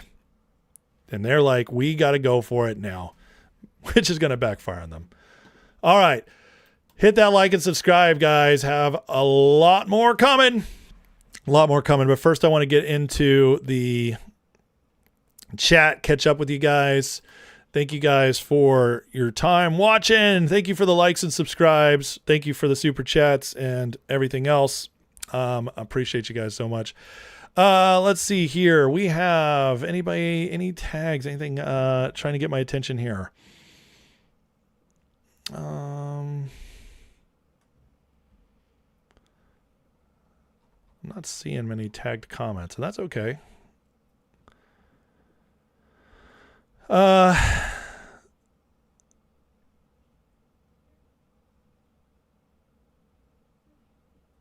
My dog Buddha Boo says, I came late. By the way, those dishonest people you put in your grift report are hurting way, way, way more people. Being nice to evil says you condone it. Do the 5% condone their evil ways and won't stop it? I mean, there's a stupid belief that if you ignore it, they go away, where I just don't believe that at all. If you ignore things, they spread. Tell that to your cancer. Like say you're sick or you have a cancer and you're like, just ignore it. It'll go away. No, you attack it full frontal. You do everything you can. You change your diet. You change your health. You go, you find treatments. You always go after it. Okay. And you kill it until they're dead, until they're fully exposed and they have nothing left to stand on. And then it goes away. That's how you win. And Trump has taught us this more than anything else. I grew up in a Republican Party that just ignored. Remember, you're always told, don't take on the critics, just ignore them. And how'd that work out for the Republican Party and conservatives for years and years and years? And then Trump comes along and he calls them fake news and he calls them jerks and he calls them corrupt. And all of a sudden, it's all out in the open. He gives his opponents nasty nicknames. All of a sudden, it's all in the open. And guess what? We've been winning ever since. It's funny how that works. MFN Tego says Vance Rubio for 8, then Rubio Barron Trump for 8, and Barron etc. MAGA forever. I could dream. I'd be shocked if Barron ran even in 16 years because he'd only be 35. He'd be right at the precipice. No, it'll be but we do have a deep bench. That's the truth, and we have a long time. A lot of winners we can win for a long time. Flatch says Fabian Society is a wolf in sheep's clothing for his coat of arms. I know, it's insane. It's insane. A lot of people share that with me. Navab says my favorite story about Vance's granny was about the road rage. Granny got even with the rage person car and pointer pistol the person, and the road rager backed off. That's awesome. I didn't hear that story. That's amazing. I love that. That's so good. Everyone gets participation trophy at a communist society. Don't get me started on participation trophies. It's crazy. Evil grows where good stands down. I like that, Justin Mimo. That's good. That's good. Barron can't run because of his mother. Oh, interesting. I didn't think about that. You're right. Melania's not American born. Okay, guys, you ready? This next segment, I want to look at a lot of the stuff going on in, kind of like the justice aspect, what the Trump administration is getting done behind the scenes and the challenges that we're facing that not a lot of people are talking about. All right. So let's look at this. Yesterday, it came out that Claudia Sheinbaum is pursuing legal action against the U.S. because ICE shot and killed a Mexican illegal alien who nearly rammed an ICE agent with a vehicle. Here's a little video on this. But this should just give you more example of just how insane this whole illegal immigrant grift has become. And by the way, Sheinbaum She is a Jewish woman that's somehow in charge of Mexico, and she was completely installed by City of London types who, by the way, use the cartels through the intelligence agencies. She was completely installed. She was like the 27th candidate. Most of the others died before she became president. So you understand what Trump's dealing with at the border. But this is crazy that they even consider this a possibility. News from the Magnolia Park neighborhood. A man shot in the stomach with ICE agents and federal investigators on scene. Within the last few moments, we've confirmed that man has died. Let's show you where this is happening at the intersection of Canal Street and Highway. So in Texas. Now, ICE agents, they have a very tough job. They're put in crazy situations. And, it sucks when somebody dies, even if it's a criminal, unless they were actively, trying to, if they were forcefully trying to kill somebody else or it's self-defense. There are situations where a death is not a tragedy. This seems like one of those that, like he was trying to ram an ICE agent to death. So, we don't need to weep for this man. For Mexico to think they could sue us over this, it just tells you how crazy the left is, how crazy the City of London system is, that it thinks that it can actually force us, what we're doing with the illegal immigrants. This is why it's a demonstration of how terrified they are of ICE and what Trump is doing. That's why you're hearing from the commies, abolish ICE. That's why the Democrats want to fund them. This is one of the most important things happening for our future. And here's just another show of it, that they're willing to go to these extremes. Now, what is the Trump administration accomplishing? Well, here's DHS, fully funded now for the World Cup, just saving a bunch of children being trafficked during the World Cup. It's been nonstop. We have people working 7 days a week, 12 to 16 hours per day, but we get the mission done. For agents at the Homeland Security investigations during the World Cup in Kansas City. I think the hardest part was just getting to this point. The planning, again, over time, month after month, week after week. Since the tournament began, agents have dialed in on human trafficking operations, arresting 14 people, identifying 9 victims of human trafficking, and recovering 8 missing children. Unfortunately, most of these children are runaways, and they are reported missing by their families or their care providers.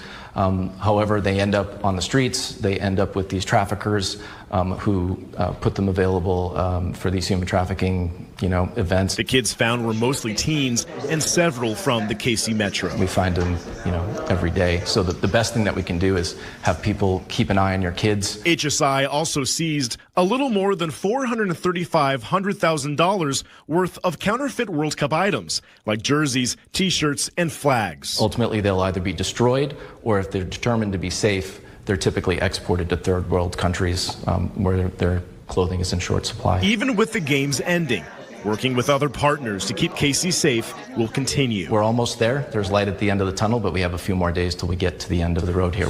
This is just Kansas City.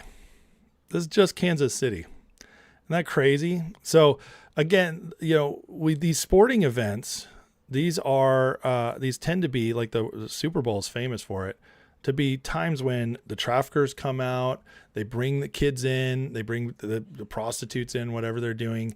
It's always a big hub for crime. And DHS, knowing that they're able to use the World Cup as an opportunity to go after this and it be exposed, is a good thing.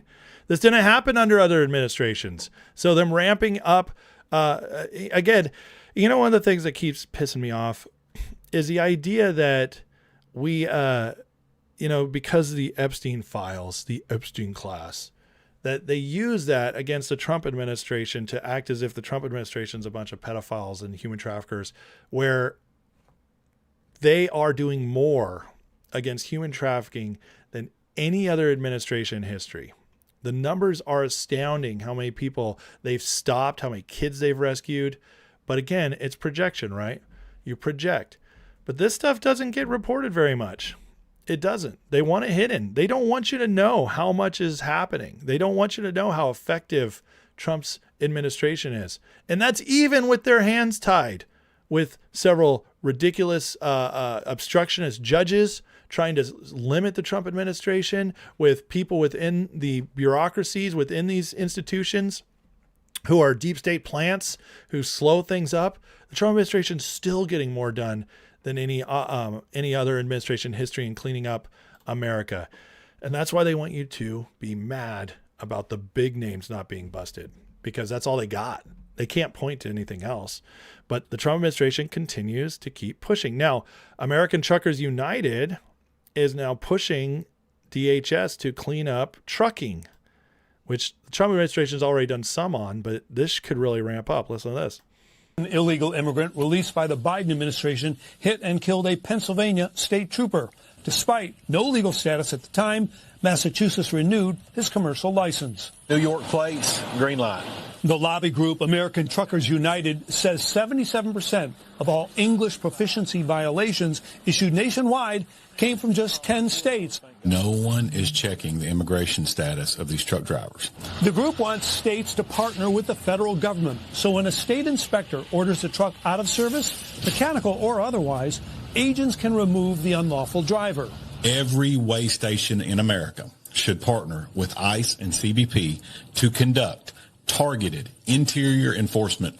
So far, only 4 states partnered with federal officials to arrest immigrant drivers. Now, a bill in Congress would require states to only issue commercial licenses to legal residents and recertify those who are not.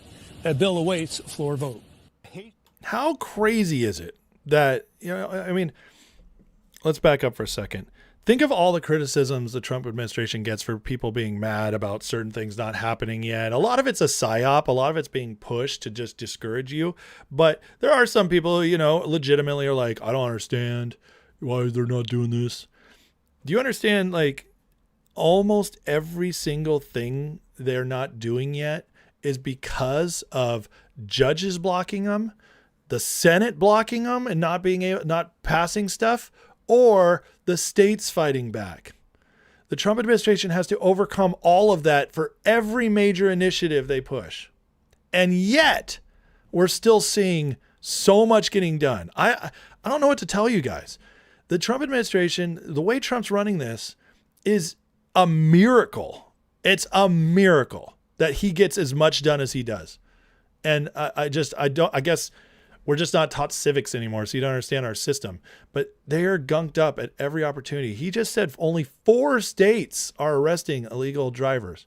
The other thing is look at the exposure of how bad the illegal problem is. More and more people are waking up to it and starting to do something about it. And that should also, on the flip side, give you hope and expectancy for what can happen. Here's a major story that just happened, and Marco Rubio is a big front of this, but this is a crazy story. Just listen to this. Just weeks ago, a convicted sex offender and a foreign national was shielded from deportation by the governor of Minnesota. Laotian national Tu Li Wang was convicted of repeatedly sexually abusing a 10-year-old girl in the state of Minnesota. He even tried to pay his victim for her silence, and he called his heinous crimes a minor thing. Just days before this foreign sex offender was scheduled to be deported, Tim Walz, the governor, issued him a pardon, setting him free to once again endanger the children of America. Well, this week I revoked his legal status in the United States, and as a result, federal agents took him into custody, and as of today, he has been removed from the United States. Because of our action, this foreign criminal will never pose a threat to any American ever again. Americans must never be forced by their elected leaders to live alongside foreign sex criminals who have no right to begin with to reside in our country. This administration will always stand with the American people and defend them from violent criminals.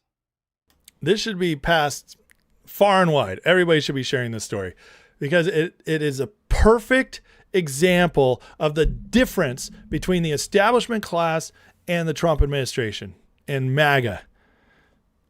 Tim Walz pardoned this guy who was raping a 10-year-old girl for years. Pardoned him, even though he's also illegal.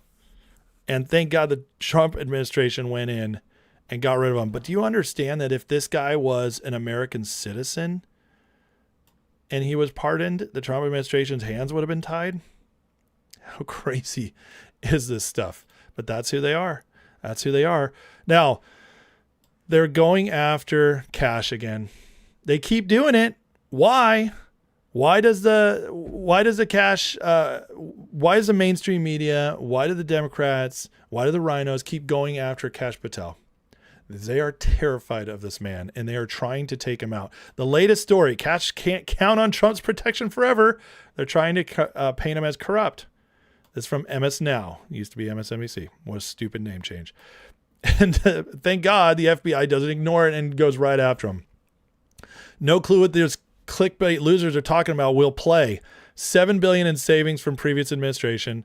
51,000 violent crime arrests. That's incredible. You want to know why the violent crime rate's the lowest since the 1920s? This is why. 8 of FBI top 10 arrested, 8,300 child victims located. That doesn't count the hundreds of thousands that DHS found in on the immigration side of things. Biggest drop in murder rate ever. Now you want to know why they want to get rid of them? I don't know. You know, I said at the beginning of the live show today that there's certain opinions I don't consider valid opinions, and so I'll call them retarded, whether it hurts your feelings or not.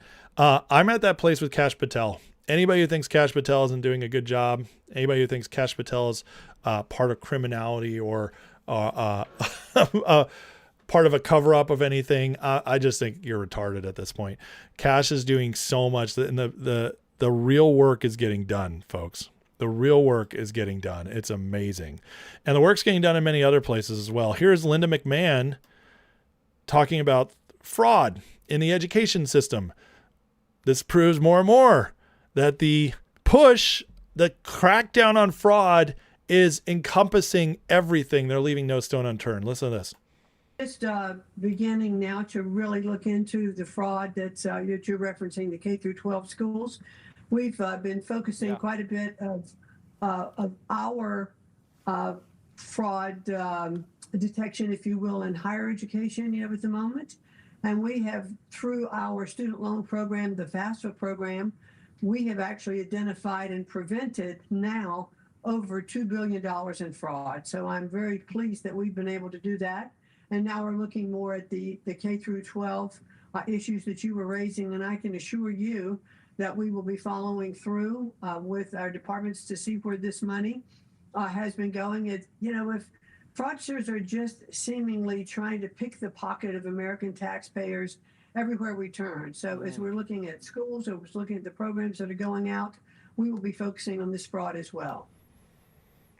Fraud everywhere. $250 million in fraud across K-12 and $2 billion in student aid. It's just the beginning. But that's through FAFSA. They were using the FAFSA system, the loan system, the grant system to get you to college. It stole $2 billion. That is crazy. There's nowhere they weren't doing this. It's insane. And Trump, Linda McMahon just announced this. Our schools must protect America's children. And Trump has launched a national crackdown on teachers accused of sexual abuse. Whoa. California could lose $50 million. National crackdown. So, a lot of these teachers in the state governments and the teachers unions, they're hidden. They sexually abuse a kid, and what the teachers union will do is, instead of letting them be fired, they'll just transfer them to another school. This has happened over and over again. Thousands of cases. They hide these guys. They hide these perverts. And now the Trump administration's finally stepping up and doing something about it. This is great stuff. And by the way, the education system is one of the liberals' deep state's sacred cows. And the Trump administration is wielding defunding that. This will also eliminate a lot of fraud, because that's one of the reasons they keep them in, keep that funding going. While that's all happening, look at this. Finally have the evidence. Massive story on 155,000 absentee envelopes. 26,000 were unlawfully counted in Detroit's election. 26,000, one city. Imagine how many more it is everywhere else. So the election stuff's starting to ramp up, and there's a lot of independent investigators who are legit, not Candace Owens, with receipts, coming out with this stuff. And so that's only a matter of time as that continues to work itself out and get exposed. More going after left-wing terrorism. This is a big one. This is something led by Marco Rubio. Listen to this. The State Department tonight. Good evening, Jillian. Good evening to you, John. Secretary of State Marco Rubio is focusing in now on U.S. counter-terrorism efforts here at home and around the globe. Right now, the State Department is focusing on what it is calling far-left political terrorism. This carried out by groups that fall under that Antifa umbrella. Rubio is convening next week here a group of senior ministers from more than 60 countries. He has invited them to Washington, hoping to crack down on far-left terrorism, which the department now tells us has surged in the U.S. and Europe since as far back as 2016. Far-left political terrorism has been a threat that existed for a very long time, but it has gone unaddressed.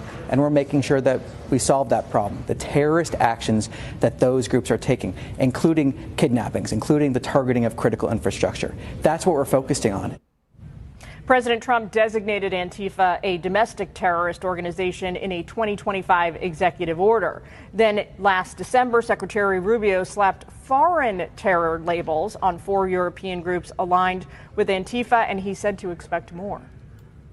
If the group's involved in firebombing, if there's anybody involved in activities such as that could potentially inspire or lead to violence in the United States, we're going to designate them. Officials tell us they have, over the past year, quote, taken unprecedented steps to dismantle transnational far left and anarchist terrorism. They also say since the October 7th Hamas terror attack on Israel, these far left groups have increasingly converged with anti-Semitic groups like Hamas, the Muslim Brotherhood, and Iran-backed actors. These are bad people. These are people that want to destroy our country. We're not going to let it happen. So ahead of Secretary Rubio's summit next week, as you mentioned, John, some European leaders are balking. They say their countries have no affiliations with Antifa, no representatives of Antifa inside their country. In response to this, officials tell us tonight not to be fooled. They say far-left terrorists may be diffuse, but they run a, quote, well-established international network. You know what this is? This is an initiative to defund the City of London's actors. Because did you notice who first of all, we all know the Antifa stuff. That's all funded by Soros, which Soros is a globalist. Davos is City of London is blah, blah, blah. You guys know all that. We've done it a million times. But the spread of this, the far left terrorist groups, they're all funded by the same people. And then who did she name? She named, since October 7th, she named the push on Muslim Brotherhood. Oh, that's Mossad, or sorry, MI6 backed, MI6 created. Hezbollah, Hamas. Oh, that's all funded by Iran. And then she said other Iran-backed terrorist cells. Guess what? That's all shadow banked through the IRGC, which is shadow banked through City of London. So this is a push by the Trump administration to target, defund, break off the resources of all the destabilizers that act independently but are bankrolled by Davos. This is a big initiative, 60 countries coming together to do this. So this is also them putting pressure on the countries up front. So we're dealing with it at home, but you clean it up everywhere, and then the money also starts drying up at home more.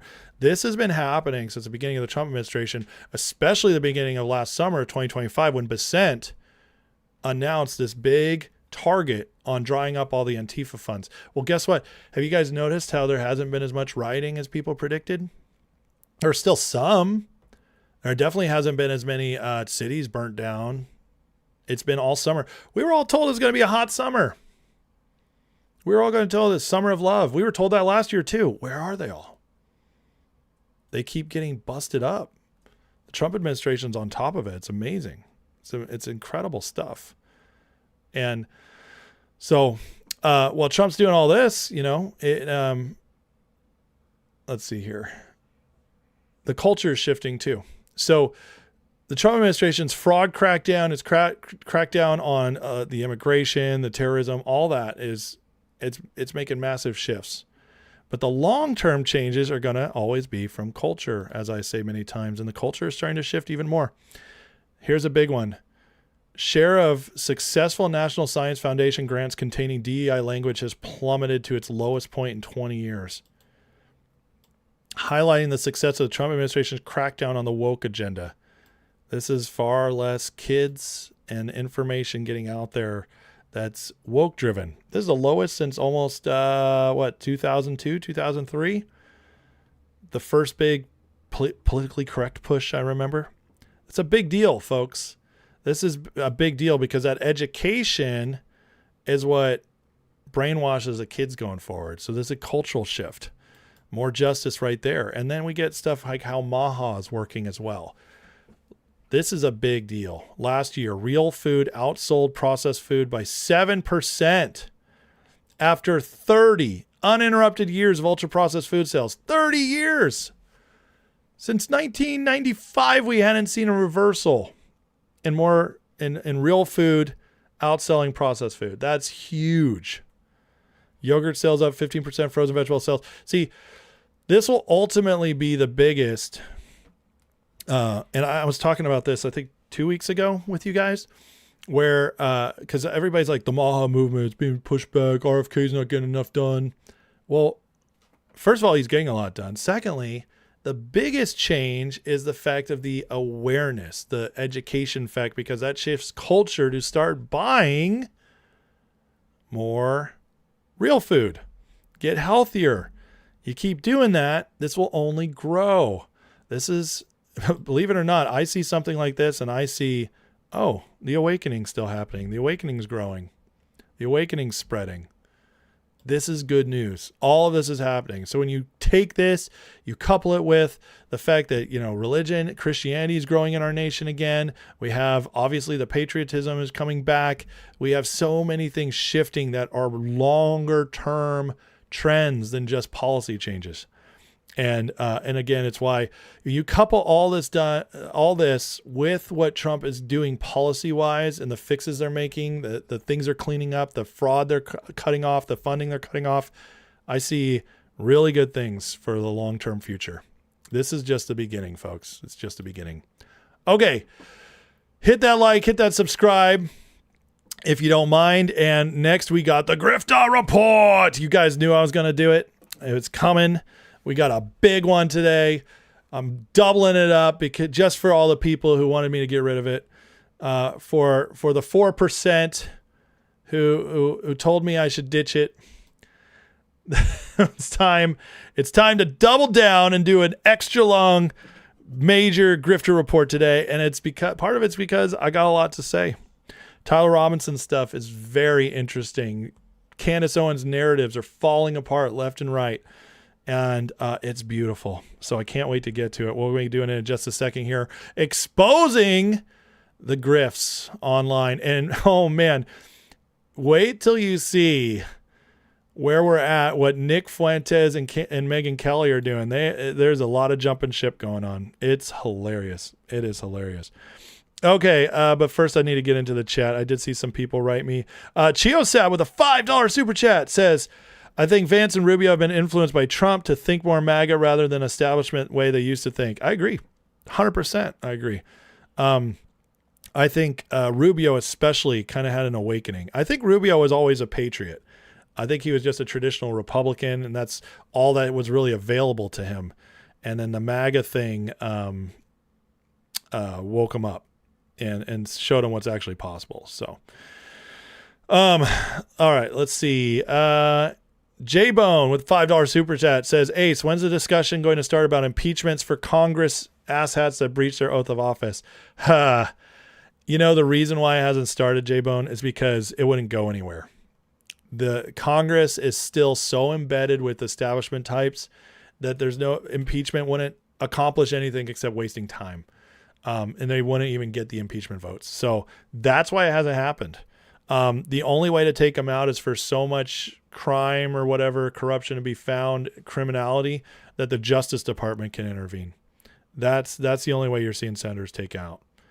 And Trump doing that before the midterms, it'd be a very low possibility of that. Pete Sunnyside says, was Tom Luongo or Blaine Holt inferring Byron Donalds is no good? Someone on the podcast we like said it Tom Luongo hates Byron Donalds, and I believe Holt is there as well. Listen, Donalds has some shady stuff in his past. He's definitely connected to the more establishment Bush wing. He talks a good game for MAGA. The question is he better for Florida than a Democrat? And I would still argue most likely yes. We're going to find out because he's going to win. So we just got to hope that the legislature continues to stay very MAGA red. And if he does anything stupid, it's controlled by the legislature. Like here in North Carolina, where we have a Democrat governor, which makes no sense because we're very red, but we have a legislature that's so red that he can't get anything done, and every veto he has is overturned. So that's what we need. That's what we need to happen in Florida. Let's see here.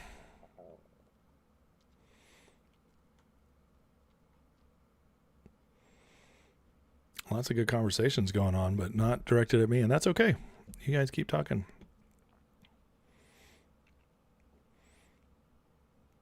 Surfer says, one thing that confuses me, why did Soros short the Bank of England? Isn't that like City of London versus City of London? You got to remember, these people are not moral people. You know, if they can sense a chance to enrich themselves, they'll do it. It's just like Hillary Clinton and Obama hating each other and fighting each other and the Democrats all the time. That's, you know, they're on the same side, but they hate each other and they look for every opportunity to screw each other over. That's how you got to think of it. You cannot think of these people as normal people with morals who actually defend each other. They will all kill each other if they had a chance, if it meant some good for them.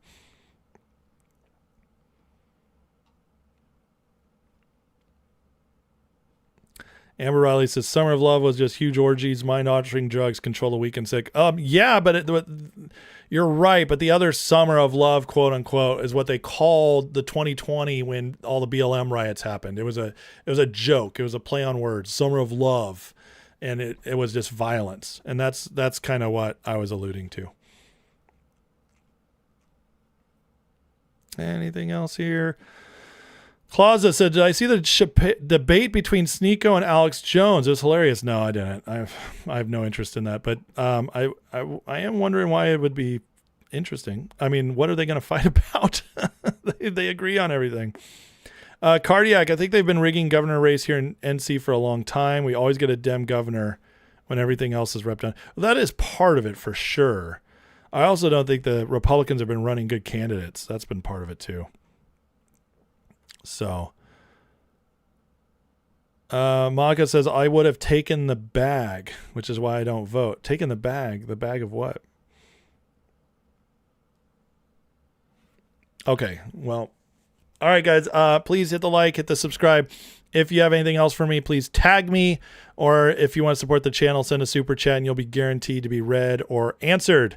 Moody says, I'm feisty today. I'm a little feisty today, aren't I? It's with good humor, but you know,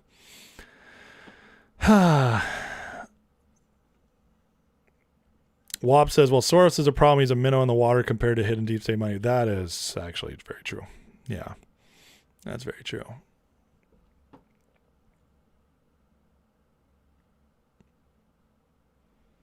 Okay, let's get into it. All right, so the Tyler Robinson preliminary hearing trial continues to go on. This is not the actual trial yet, but a lot of evidence is being presented to see if it goes to trial. And it's not looking good for the Tyler Robinson, there's no way this guy did it, conspiracy types. Candace Owens, Ian Carroll, Clint Russell, on and on and on. It's looking really, really bad for them. Here's some of the latest where Tyler Robinson himself is acting very much like a guilty man. Our digital reporter, when they got to the point discussing the rifle that was used, Tyler Robinson was squirming, apparently uncomfortable, swinging in his chair, scratching his nose. He looked uncomfortable with the texts that were being discussed. Also, Erica Kirk was looking down, leaning forward, not looking at the screen showing those texts. Our reporter also said Erica was audibly crying throughout the proceeding today. When they got to the part about Lance when he was asking Tyler about the rifle and for hunting, that very graphic detail about the nature of the gun that Robinson said did well in the killing. That is when Tyler Robinson's mom, started crying and wiping her eyes. Charlie Kirk's mother had her hand on Erica's upper arm and shoulder, and they were both tearful today. After showing the Discord chat logs, the prosecution also put the note from Tyler Robinson on the screen. That's the handwritten note that's been discussed that Tyler Robinson left for his lover. Our reporter inside of the courtroom says it was a very lengthy, full-page handwritten note, Trace. Yeah, Matt Fenn, back to you as the news warrants. Thank you. And all this really sounds like a big conspiracy theory, doesn't it? Or not. I mean, this is crazy. This is crazy. I mean, why... Robinson's mom's balling, Erica's balling. It does not sound like this big conspiracy people are saying. Now, Lance Twiggs was testifying, so Tyler Robinson cried and voiced regrets after he confessed to killing Kirk. Here's some of Lance Twiggs' testimony. 11th, what time did you see? Lance Twiggs is, I believe, his lover, the trans lover. However, on September 11th. Yes. When did you first see him on September 11th? So this is the day after the shooting? Yeah, I saw him when I woke up. Like I said, he was up and around doing a lot of stuff around the house. And then I think I saw him after that message where I said I'll come home and say I'm doing laundry, because I didn't want him going to my parents' house right then when he said there was probably cops outside. So I went back home, and it was just him there, and I said bye to him, and then he drove off. So I just went back to my parents' house. So he acted erratically. Was he pacing? Was he just sitting down, relaxing? No, he was walking around a lot. Right, and that's within the home? Mm-hmm. And did he talk about what he had done? Didn't go into detail. I just asked him in person if what he said was true the night before, and he said it was. I started crying a little bit and said he wishes he hadn't done it, and then kept going around and just doing stuff, I think, to keep himself busy or distracted or something. Okay. Did he talk about what he was going to do next?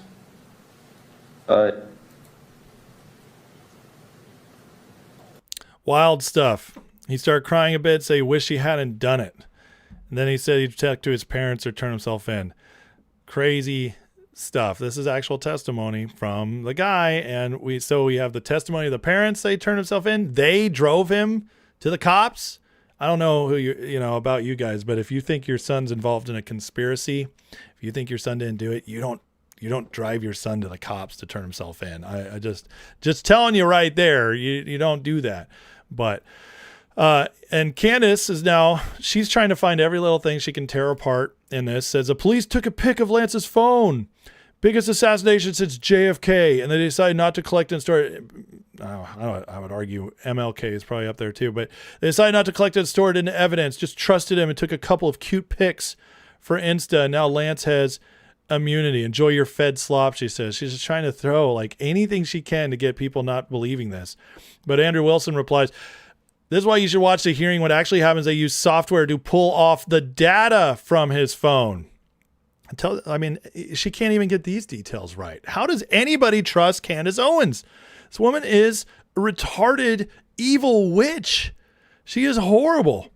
Even these little details she can't get right. They have pictures of the messages and pulled the data. What the F they need the phone for after that? Exactly. Candace out there. Hello to everyone just beginning to pay attention. Some of us have been reading and covering this for months. Already knew this offensive hearsay video from Lance Twiggs was going to be played to offensive hearsay from his lover and roommate saying that he did it. Why would that be offensive hearsay? That doesn't make sense. What you're watching is a highly likely federal asset. Oh my God. Deliver an unvetted narrative. It makes sense. She's just throwing words out there for the sole purpose of paid influencers and creating videos to pretend his testimony is overwhelming and shocking. Him saying the guy confessed to it isn't shocking. This is crazy. I just don't. This woman is like, it's desperation. To this post says, yeah, she's defeated. Candace Owens lost the battle. She claims selfishly. No proof, no strength in her claims. You see, Candace, your own words, truth stands on its own. The only reason you're panicking so hard, and this does look like panic, because again, all she's doing is saying they're lying to you while not providing anything else. And that's a tell. And that, by the way, is what everybody keeps bringing to me, is that, no, you don't know, man. No, you don't know. I'm like, okay, well, tell me. No, man, it could have been a 30-06. Well, 15% of 30-06 shots do get lodged without an exit wound. No, man, I saw videos of guys doing it and shooting watermelons. Doesn't happen. Oh, okay. It's just like, how does this? These people are crazy. Oh, somebody wrote me the other day. I used to follow you. I used to really like you until you started believing that skinny boy Tyler Robinson could actually have killed Charlie Kirk. Like, what did you just say that's evidence at all? What, but it's the whole Candace Owens way of thinking. She's trained them to not need evidence, just to not trust anything. Here's the actual, one of the screenshots. I read this earlier, but it is kind of hard to read.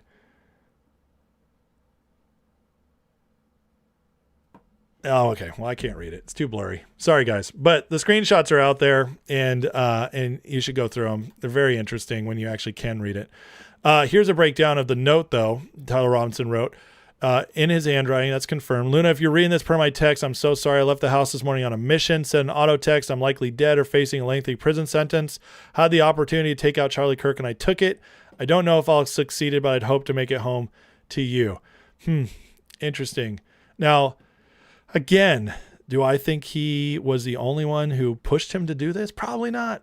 I don't think so. I think there's a lot going on here behind the scenes. But regardless, I do believe he killed him. I think the evidence is overwhelming.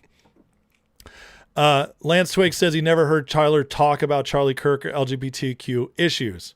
But we're supposed to believe he jumped up one day, decided to try on an assassination over those exact issues. I can't bear the Fed slop any longer. This is her new, what's the word I'm looking for? Tag phrase, just Fed slop, everything Fed slop. As Andrew Wilson, who's great at debating, says, and we are supposed to believe, well, you don't seem to believe anything, including evidence. It's so true. Like, you don't have to believe it's proof until it's overwhelming, but to say all this stuff isn't evidence is just, it's such a lie. And now we have Ian Carroll jumping in because he knows if Candace goes down, he's going down too. He's so attached to her. Well, it says that we know the bullets allegedly used to shoot Charlie appear to be brand new FMJ rounds. Tyler was not a great shot. What does that have to do with it? Does even a great shot can hit the mark sometimes? Can't wait to watch the Fed sloppers. There it is. They got the memo. Candace sent it out to him, or Alexander Dugan sent it out to him. It's like, Fed slop, Fed slop. Everybody say Fed slop. They're all saying it. Move the goalposts, explain how brand new FMJ stops in a human next. Oh, but wait. Andrew Wilson says, what a effing idiot. Literally shows a soft point. I hate these people. And that's the thing that came out yesterday. Oh, man. This is going to be really hard for the people who said the 30-06 couldn't have stopped. Turns out he was using soft point bullets. Ruh-roh. Remington head stamp on the case, and despite somewhat low resolution of the photo, you can see the somewhat blunted nature of projectile's tip. These are soft points. There's a Remington core lock soft point round specifically designed to deform, slow down, prevent an exit wound. There it is, guys. That explains all of it right there. That completely erases the whole, could have been a 30-06, bro. You're dumb if you think it's a 30-06, bro. Am I? This guy's an ammunition dealer. We have snipers who say this happens all the time. No, the retards are the people who think it's impossible for a 30-06 to get stuck. I'm sorry. MLK was shot by a 30-06. It got stuck in his neck. Available at literally every single gun store and sporting goods store that sells ammunition. In fact, 16 of 17 30-06 varieties manufactured by Remington use some type of expanding, deforming, or fragmenting bullets. Only one of their products uses a full metal jacket projectile that would be expected to leave an exit wound. Only one of 17 bullets sold by Remington for 30-06 are expected to leave an exit wound. No, man, it can't be a 30-06. If you believe 30-06 got stuck in his neck, you're a retard. That's probably the whole case. Nobody could believe that. Because I watched Candace Owens and she said that doesn't happen. And I watched some guy shoot something on YouTube. And when he shot on YouTube, it went boom. And when I said to myself, my God, Charlie Kirk was not killed by 30-06. And how dare you say otherwise? That's what I hear when I hear these people making these retarded arguments.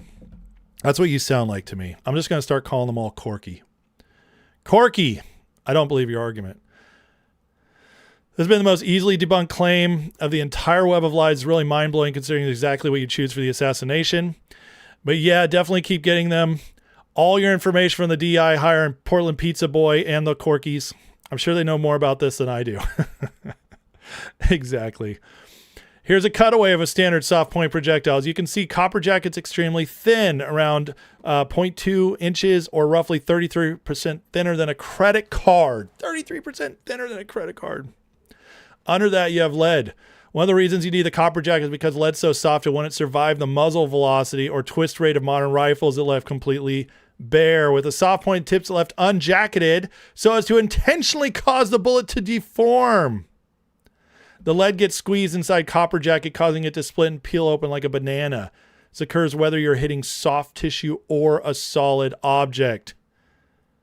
What? Copper and lead are, generally speaking, softer than human bones. When a soft point bullet or projectile of any type hits bone, you have absolutely no way to predict the outcome.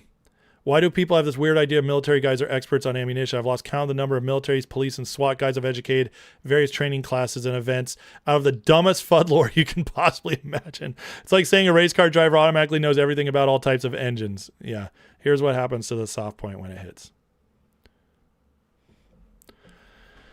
What was that, Corky? No, man, you don't have to. But it was a 30-06. I know. It's okay. It's okay. Acceptance is the first step.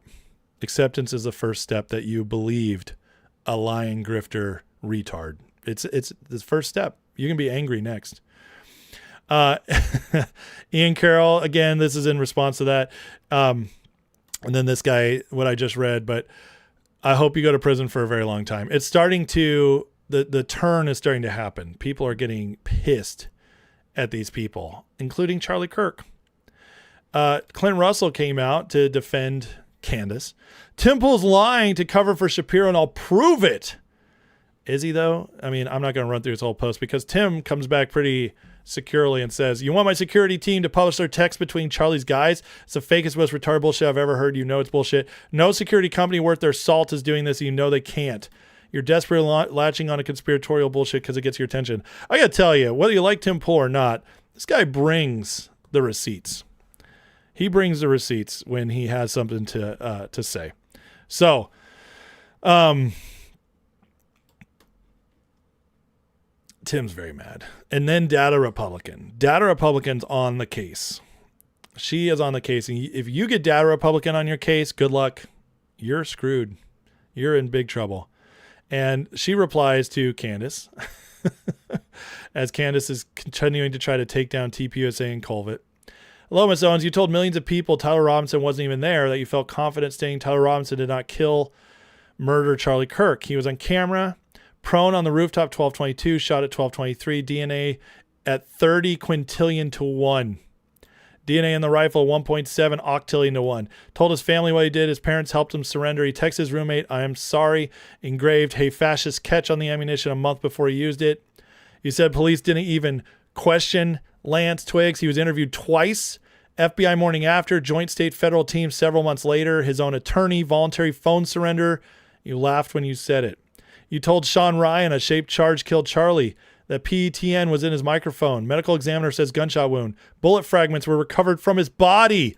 But there wasn't a bullet in there, guys. There wasn't a bullet in there. 30-06 Mauser with Robinson's DNA was found in the woods. Neither side, not prosecution, not defense, has mentioned explosives. You think the defense would want to, right? You think so? Said the shot came from below. Losi buildings above the amphitheater. Called Erica Kirk clinical psychopath. I love the below one, by the way. The trapdoors. Just asking questions.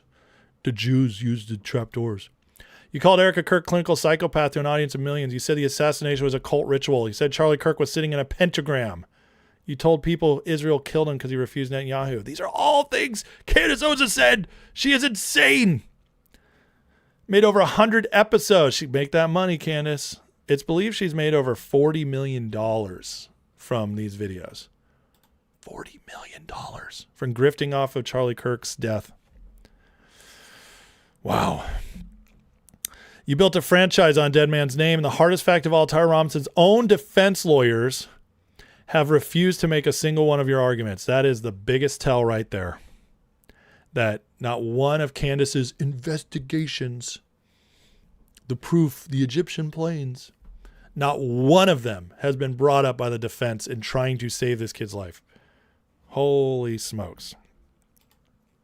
They're challenging DNA methodology. They're doing their jobs. You weren't doing anything, something else entirely. Charlie Kirk changed my life. He platformed my work when nobody knew who I was. He had my back when I was doxxed. I was the 10,000th most important person in his world, and I'll never be able to replay him. So I did what I know how to do. I read every transcript. I watched every hour of testimony. I cataloged your claims. I held them up against what was said under oath. Every single one failed. I don't know why you did this. I'm not going to speculate because that would be make me exactly the kind of analyst I spent my career refusing to be. I'm going to speculate. And you know, because Data Republican's a better person than me. Candace is doing it for a few reasons. A, money. But probably the most important to her, she hated TPUSA. She hated Charlie, and she wanted to destroy his legacy. She's controlled by somebody. She has weird ties, her husband, all that. And I believe she's an asset, allegedly, to save myself from, but Candace, come prove it. Sue me. She's used by City of London, some other asset, Duganites, whatever. She might not even know who it is. Paying her, pushing her to push this crap. I believe all of that. And I'll speculate all day long. Candace has only done this to platform herself and to destroy TPUSA. Those things I feel very, very confident about.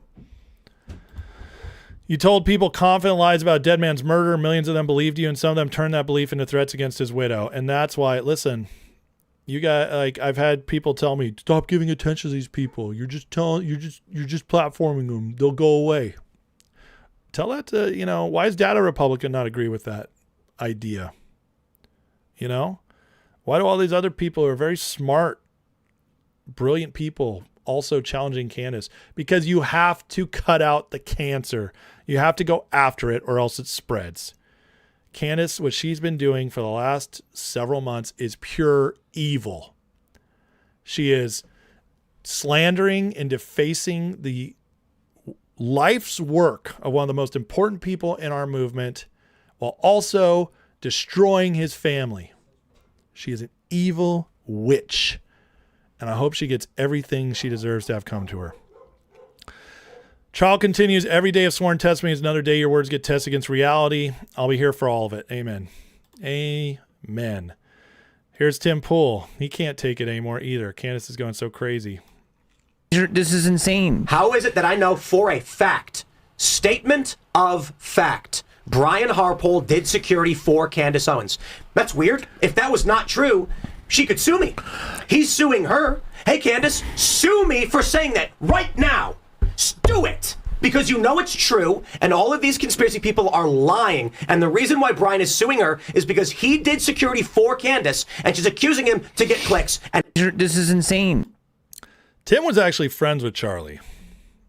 And Tim is pissed about all this. Here's a non-comprehensive list of Candace Owens' lies debunked in the past 2 days.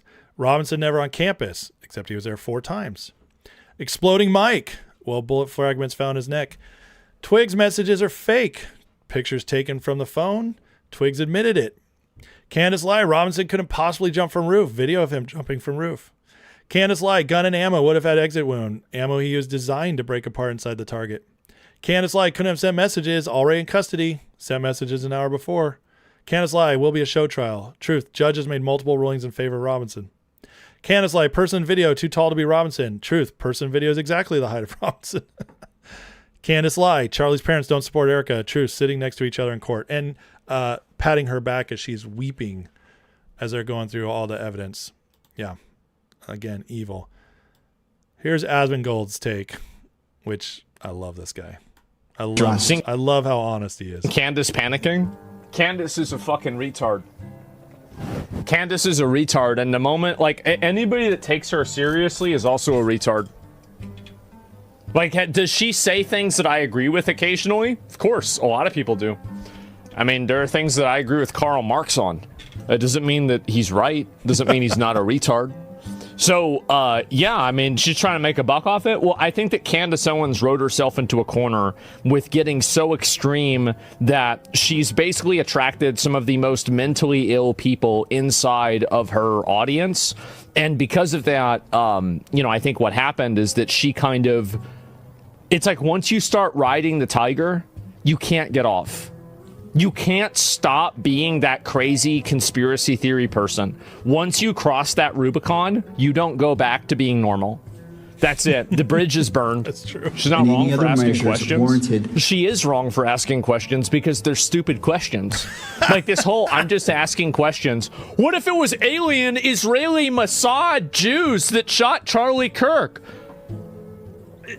No, I don't want to hear you. Oh, I'm just asking questions. It's just a question. What if it was the robots? What if it was Israel? What if it was Benjamin Netanyahu that called out a hit on him? No, it's just fucking retarded. Bitch, then you'd be dead. That's the reality. Oh, well, Charlie Kirk, so this is the reason why they're going to kill Charlie Kirk is because, so Israel has this huge plan and they're going to control everything because, you know, the Jews control it all. And now they're going to kill him because he's going to expose it. What are you doing? What are you doing right now? What are you doing? You're doing it. So why aren't you dead? Why haven't they killed you? There's no logic. There's no reasoning. He's right about every single thing. And listen, I get a little... First of all, this is the #1 streamer in the world, okay? That's one of the reasons I show Asmongold stuff, because he's reaching such a big audience, okay? And with him saying this, when he goes all after Candace like this, this is the beginning of the end for Candace, okay? The beginning of the end for Candace, and I'm so here for it. What I'll say also is that I mean he described it so well. But it's validation for me, okay? Cuz I came out against Candace from the very beginning. I think I did my first video calling out this nonsense back in like October of last year, like when she only was a couple weeks into it, just showing the inconsistencies. And, you know, it's like, again, it's not hard to understand how to read evidence, guys. It's just not, or how to understand weird trends and things that don't make sense. It's not that difficult. And I'm not perfect. But I can, let me fix this a little bit. My green screen was getting a little weird. I'm not perfect, but I can see patterns, and I detect stuff that just does not seem right. And that was with Candace all along. Like, this whole thing just never seemed right to me. And so now it just feels so wonderful to know that so many people are waking up to her, and this is going to end up ruining her career. She went way too far. Megan is another one of our tells. She is going harder and harder against all the talk on Candace. I'm not going to play the clip today, but I wanted to show you guys this. Those who put up their doubts about Tyler Robinson, I say it's time to put up or shut up. Either you have evidence you can introduce or you don't. And if you don't, I don't want to keep talking about your theory. It's irrelevant. That's from Megyn Kelly. She's crashing out because she got in with these people, and now she's realizing she made a terrible, terrible decision to do so, to get close to Candace. More from her. This is a nail in the coffin. It's so clear he's guilty from Meghan. But of course she's hedging. Here's when she's confronted with the reality of the insanity of Candace Owens. She still tries to defend her. So she can't completely abandon Candace. You can't allow that to happen yet. That to me is hilarious. It just kind of shows you what a ridiculous person Megyn Kelly is. But even people like Sean Strickland, who went full in on the conspiracy side of things, full on believing Tucker Carlson, Candace, about Epstein, about Charlie Kirk. He turned completely against Trump. Sean Strickland now, even he is out saying, I like a conspiracy theory as much, but Tyler shot Kirk. Is it weird? Should you ask questions? Yes, but all evidence points to being the kid. Anyone watching the trial. He's watching the trial and now he's thoroughly convinced. That's a tell right there. You're losing all the people who are on the fence. Christopher Rufo writes, I'm calling the top of the Charlie Kirk conspiracy market. When brain damage anti-Israel MMA fighters are calling bullshit, it's over. It's like the moment in The Big Short when all the strippers are buying real estate. That's exactly what it is. It's a bubble. It's a bubble. This is that moment. This is when they realized they were all lemmings following Corky off the cliff. And they don't want to keep going. And now Nick Fuentes. Oh, man. Fuentes is now going all in against Candace as well. This is fascinating. If Erica Kirk is innocent, and I think she is, by the way, I don't think she killed her husband at all. I don't believe that even for a second. Then look at what people have done to this woman. This is, first of all, crazy. This is the guy, the Jews are everything. He started a lot of this. He kind of opened up the door for Candace Owens to go on this like Groyper kick. This is the original grifter. And even he's like, this is too far. We have to stop the bleeding here. It's getting too bad. And now he's defending Erica Kirk. And then why is this a big deal? Because mostly the Groyper types are the ones who believe this stuff on the male side of things.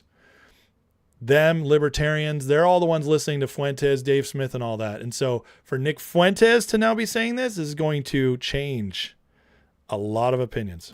And listen, when Erica Kirk took over Turning Point, I said, I don't know if I love that idea because I'm really just not in favor of women having leadership roles in politics. I think it's contrary to these traditional gender roles that Turning Point itself promoted. I said, so I don't think in a political role that she's above scrutiny. But it's gone well above and beyond that. I mean, it really has. If this is a person who just saw her husband get executed in public on video, and her children heard about it too, and she's been having to cope with this, and she's just being piled on, everyone making fun of her, accusing her of killing her husband, eventually it just becomes malicious. If Tyler Robinson is the killer, and it wasn't some Egyptian, French, Israeli, American, FBI, Frankist, Erica Kirk conspiracy, then people owe this woman an apology. I mean, seriously. Because there is a human cost. Wow. Based from Nick Fuentes. Coming out in full support of Erica Kirk. Validation is a beautiful thing, folks. I feel extremely validated as I was one of the only people out here defending Erica against Candace's crap for a long time. Not saying you viewers weren't with me. Most of you were. But I'm saying that was one of the most controversial things I keep coming up with. And now even Fuentes is coming along. Wow. And he's trying to tear down Ian Carroll. Now listen to Fuentes on this. By the way, what Fuentes is about to say right here, I said back last year, I think it was May or June, when I started calling out Ian Carroll and breaking him down. But what he says is very fascinating because it's exactly what I said. Ian Carroll texted me. He goes, I don't really care. We're all on this side and you're on that side. He goes, have you ever stopped and realized that me and Candace and Tucker and all these people, we all believe this? And you support the government narrative with all these people? I said, no, Ian, I go where the facts lead. I don't look to my left and right and say, before I make my decision, before I say what I think, I got to see who else thinks that way. That's not what a leader does. That's not what an objective and rational person does. That's not what a leader does, dipshit. Delivery boy. I don't look to my left and right and say, gee, what's everybody else say? What's everybody else thinking first before I make my decision? Oh, everyone's going with Israel? Oh, okay. That's not how I started doing this. By the way, I was red-pilled before all them. I was at Charlottesville. Okay? Yeah, I had you were paid by SPLC, Nick. We know. I'm not, just so you guys know, none of this means I support Nick Fuentes, okay? I think he's a whole different kind of grifter, but it's interesting. It's interesting that he's turning on these people so hard right now. I don't quite know what's going on behind the scenes. Something is shifting. And Nick, he's very smart. He's either reading the tea leaves and saying, I got to cut bait with these people because they're total frauds and they're being exposed and they're going to bring me down with them if I don't. Or maybe somebody got to him and was like, Nick, you better get in line. I don't know. But this stuff is wild because he is flat out calling them out and exposing them and showing everybody how stupid they are. And I'll tell you what, guys, Nick's movement, his people that follow him, they're loyal to him first, which means Candace, Ian Carroll, all these people are about to lose a ton of support because of this. My falling out with Daily Wire in 2017, not in 2025. That's the difference.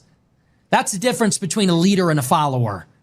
Someone going swept up and going, not to break my arm, patting myself on the back, but these people, they got swept up in it. These people that got red-pilled yesterday, let's all be honest, Dan Kazarian was smoking pot, living off of daddy's money up until what, 10 minutes ago? Now he's going to be the next incarnation of Hitler without reading a single book. It's the fucking Jews. I just think it's a fucking Jew. Like, let's be honest. This is the latest fad and you got swept up in it. Candace Owens was working for these people until she wasn't a year ago. And now she knows it's the Frankists, not the Jews. Ian Carroll, there's no record of his existence before 2023, I think. Did you hear what he just said? What he just said is exactly what I said last year when I tried to investigate Ian Carroll and I couldn't find anything. I'm going to play that one more time because this is important. This is finally getting out there and I'm so happy to see it. And now she knows it's the Frankists, not the Jews. Ian Carroll, there's no record of his existence before 2023, I think. It's true. You can't find anything on Ian Carroll before 2023, 2022. It's so true. It's the most obvious fact that he's a Fed ever. It's crazy. Online, at least. Nobody even knows who the fuck this guy is. He looks like he's on drugs. Oh, I'm the expert now. I was left-wing yesterday. I was with Roseanne Barr saying, it's not all Jews, but now I'm okay.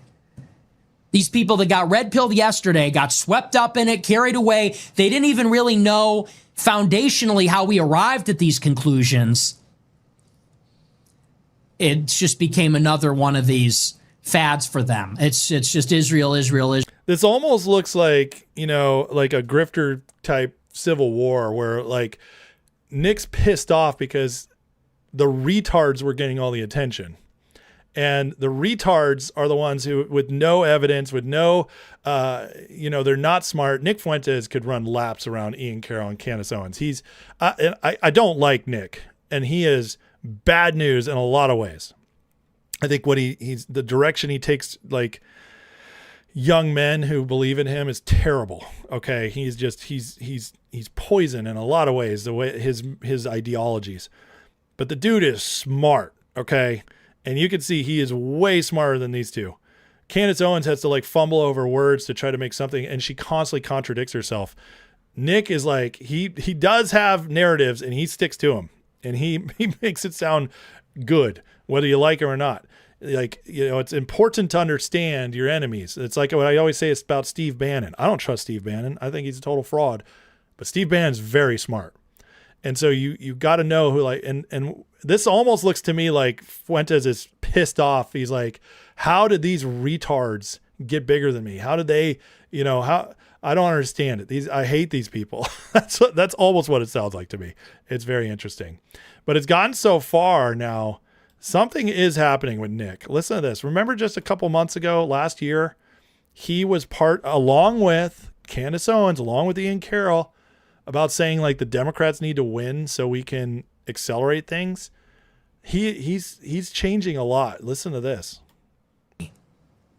The Republican Party remains the only viable vehicle left for people like us. What? Did you just hear that? He has completely shifted gears. I mean, this is the guy who tweeted we'd be better off if Kamala had won. The Republican Party remains the only viable vehicle left for people like us.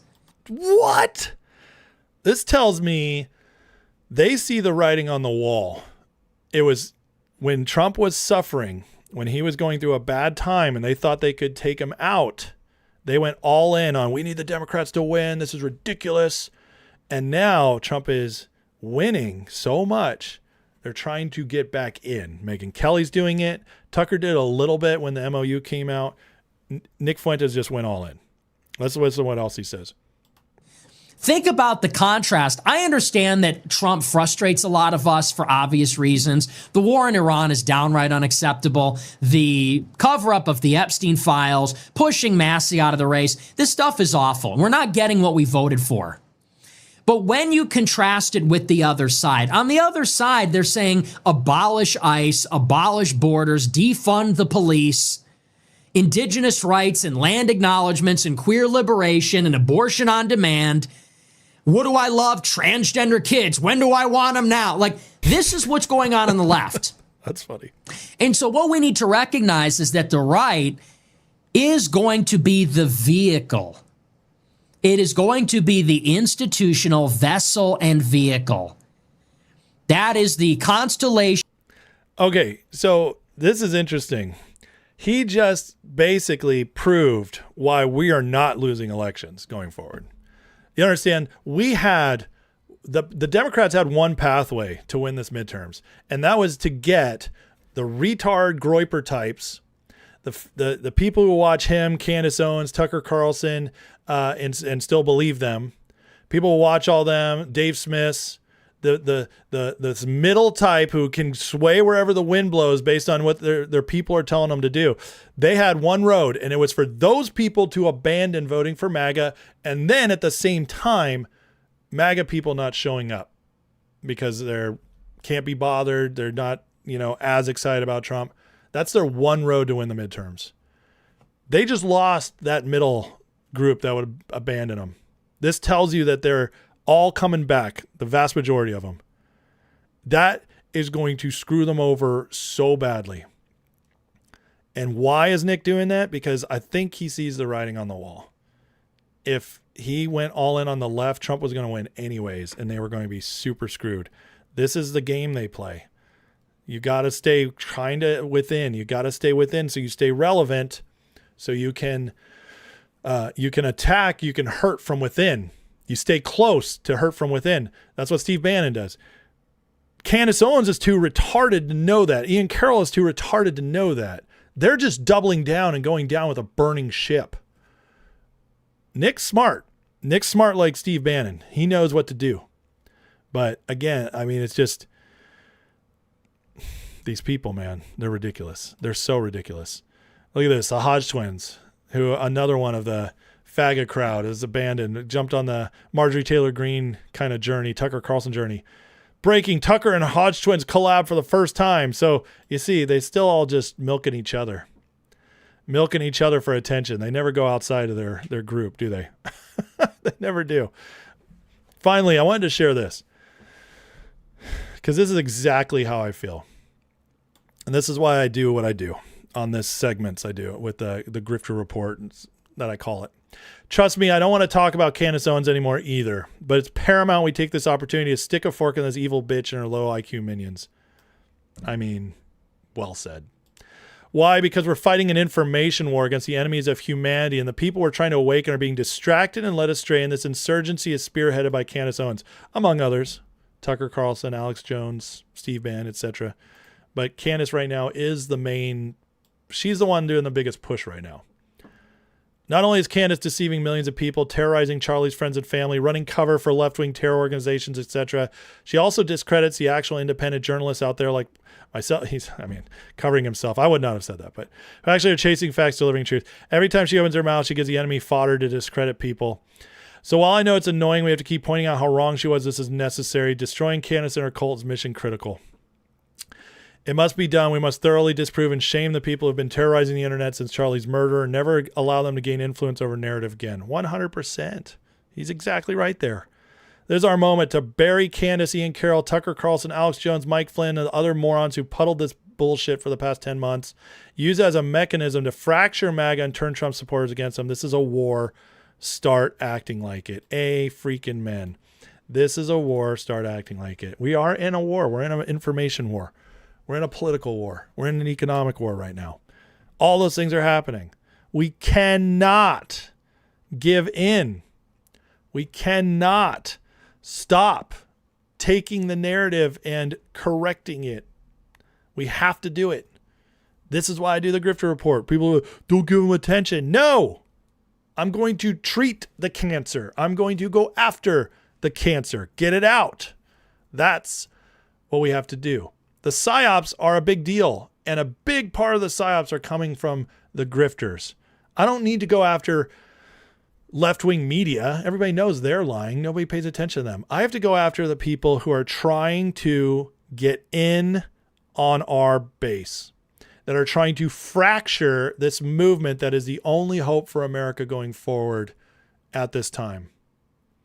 I have to go after the people trying to discredit our president who's actually getting us on track. That's why I do this. And it's a war, and that's how I look at it. And part of the war is information, and that's my role as of right now. And that's what I'm going to keep doing. As Brian Cates writes, I respect the grift, how relentlessly devoted she is to it. Even as I recognize what she is and what she's been trying to do, Charlie and TPUSA caused a massive 40% shift amping youth towards Trump and MAGA. Trump's enemies could not let that stand. They were forced to take action. Of course, if their plans to kill Charlie succeeded, TPUSA was still going to be there, carrying on his work, knowing how to keep youth movement to Trump MAGA going. That could not be permitted. And that's where Candace came in. Take out TPUSA. TPUSA had to be sidelined, dismissed, taken off the board, pulled out of the game. It was always about the elections, and they failed. Nothing can stop this. Glad the trial's here, and these people are going to be greatly curtailed in their efforts to destroy Trump, Erica Kirk, TPUSA, and MAGA. They'll never go away. They'll always be out there, chattering and babbling, looking for new angles, but at least most people have learned something from this horror show. Exactly. At least people will have learned from the horror show. They're losing influence like crazy. Do you understand the last few months since Charlie's death? We got hit with Charlie's death, the Epstein files, Iran war, all in 6 months. The government shutdown, all out assault to try and destroy MAGA. And you know what it did? It didn't even shake us. It didn't even, they couldn't even chip off a percentage. They unleashed hell on us through the PSYOPs, and they didn't win anything. And that's why you see panic right now. That's why you see the communists taking over the Democrats. That's how weak the other side is. As long as we keep going, we win. I say it all the time. I'm not going to stop saying it. This is real. This movement is real. This is legitimate. We have the truth on our side. We will keep winning. We have real fighters in office. We hold the power right now. We are awake. We are spreading. And we've learned how to tell truth versus not truth. And that's why all these people who had dug themselves in, gained our trust, Candace, Megan, Tucker, Alex Jones, etc., etc., etc., Steve Bannon, why all these people who've gotten in with us, why no matter what they say, no matter what they try to do, we stick with Trump, we stick with the truth, and they're the ones who suffer. That's a beautiful thing, and it tells you just how powerful we really are. All right, guys, hit that like, that subscribe. thank you again so much for watching. I did see a couple super chats come in. Kevin with the $20 super chat says Tyler smokes Kirk. Candace Russian sugar daddy sees a chance to destroy Turning Point. Amen, brother. It's exactly what we were saying. Yep, you're 100% right on that. And thank you, Kevin, again for the super chats, man. You're awesome. Kevin with another $2 super chat says I had a hard time with Flynn. You know, when things were going bad after 2020, the Flynn stuff was really pushed on a lot of us trying to find hope for the future with Trump and MAGA. And he played the game well. But I got to tell you, at this point, I don't trust Flynn as far as you can throw him. He is connected to too many bad people. He's been connected to too many bad psyops. He keeps showing up in the wrong places, and I just don't like it. And so Michael Flynn is somebody I no longer trust as well, at all. So, and it's been that way for me for about 2 years now.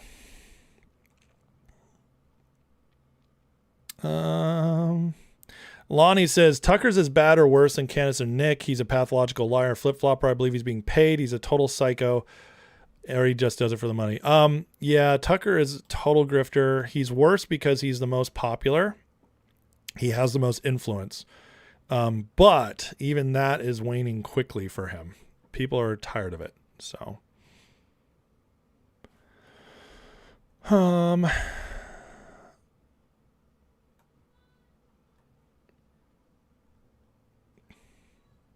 Vanguard says, I don't see what's appealing about Fuentes. I'll tell you what's appealing. He appeals to people, especially young men, who are upset and feel life is unfair to them. And he basically reinforces that and gives them an enemy. And he does it while being funny and well-spoken, but intense. And he always appeals to their inner anger. And that's who he appeals to. And that's why he's dangerous. Because he gets a lot of young men to trust him. Another $5 from Kevin. Kevin, you're the best, dude. Says, Flynn sold out. Justice system broke him financially, so he's selling out. I do think that's a part of that, yeah. I think that's absolutely part of it. And, you know, who knows how long he's been. He was an intelligence officer. He was appointed by Obama. You know, who knows? So... yeah, the Linwood stuff. Don't get me started on Linwood. That's an interesting story. If you're not sure about Steve Bannon, I'll just tell you the Epstein files were enough for me to not trust him, especially because he never addressed them, and he never gave us the why it happened or what his story was. He just ignored it, and that tells me that it was real. Flat says, fantastic grifter report. We need to weed out these fake MAGA. Amen, brother. Thank you. I'm going to keep doing them, so don't worry about it. Grifter report's going nowhere. Nowhere. All right, guys. Well, listen, I'm going to call it a day. We're going to start our weekend. It's been a long week. Did a lot of content. I do have a lot more coming for you guys as far as videos this weekend. My interview with Mike Steger of Promethean Action will be coming out tomorrow. I'm really excited for that to come out, so I hope you guys really enjoy that. Also, there'll be more videos with me and Rich coming out this weekend. So there's still plenty of content for you guys, even though I won't be live until Monday. But actually, I might do a Sunday night live. We'll talk about it. Just a heads up, next weekend, I am going to Texas. It's my grandpa's 95th birthday. And I'm the only one going out there. So I'm going to see my grandpa, my family, and then maybe a couple friends. Well, definitely a couple friends, but I don't know how many. So I'm heading out there. That will be Thursday and Friday. Now, I do think I might still go live Thursday, but we'll see. We'll see what it all looks like. But anyways, I just appreciate you guys giving you a heads up that next week might be a little different. We'll see. I'm still playing up by ear. But if I know I'm going to be out Thursday, then I'll probably go live on Sunday. Just to make sure I'm keeping up with you guys. But listen, I appreciate you guys so much. Thank you all for everything. Thank you for the super chats. Thank you for the members. And thank you for everybody who likes, subscribes, watches. You guys are the best. I love you guys. Really do. Thanks for being with me when I'm spicy. Thanks for understanding why I call people retards sometimes. And all the stuff I said at the beginning of the show. I really love doing this show, and the main reason I love doing it is because I think the people who watch this show, who are a part of this community, are the freaking best. You guys are the flipping best. I love you guys. You make me laugh. You give me information. You make me think. You challenge me in good ways, and that I am so grateful for. So I'm really grateful for you guys. I hope you all have an amazing weekend. So I will give Grandpa a love. I won't be gone. I'll talk to you guys more. That's a week from Saturday. So the people are retarded. So, all right. Well, love you guys. Let's pray and get out of here. So Heavenly Father, thank you for today. God bless all these people watching. Lord, be with them this weekend and then their nights, Lord, and tonight. I pray they're all blessed and that you're there for them where they need you to be, Father. God, I pray for our president that you'd protect him against any and all attacks from the enemy, Lord, whichever enemy that is. Pray you give him wisdom, Lord, in all of his circumstances and the courage to keep seeing everything through. Pray, God, for his team, that they would have just as much wisdom and protection to make sure everything, God, that's in this agenda, this changing of America happens, Father. And I pray, God, that you start everything or finish everything you started, Father, with Trump in 2016, that we see the fulfillment of this renewal of America into a true golden age that just blows all of our minds. That's what I'm believing for. I'm believing we still don't even have an idea of how good it can be. That's what I'm believing for. And so we thank you for that, Lord, and that's what I want to leave to my kids and grandkids. Help us all do our part and stir us to what that part is going to be. In Jesus' name we pray. Amen. Thank you, guys. Love you, and I'll see you all Monday afternoon, if not sooner. And members, keep an eye out for me this weekend. I want to show up for you guys this weekend. God bless you. See you soon.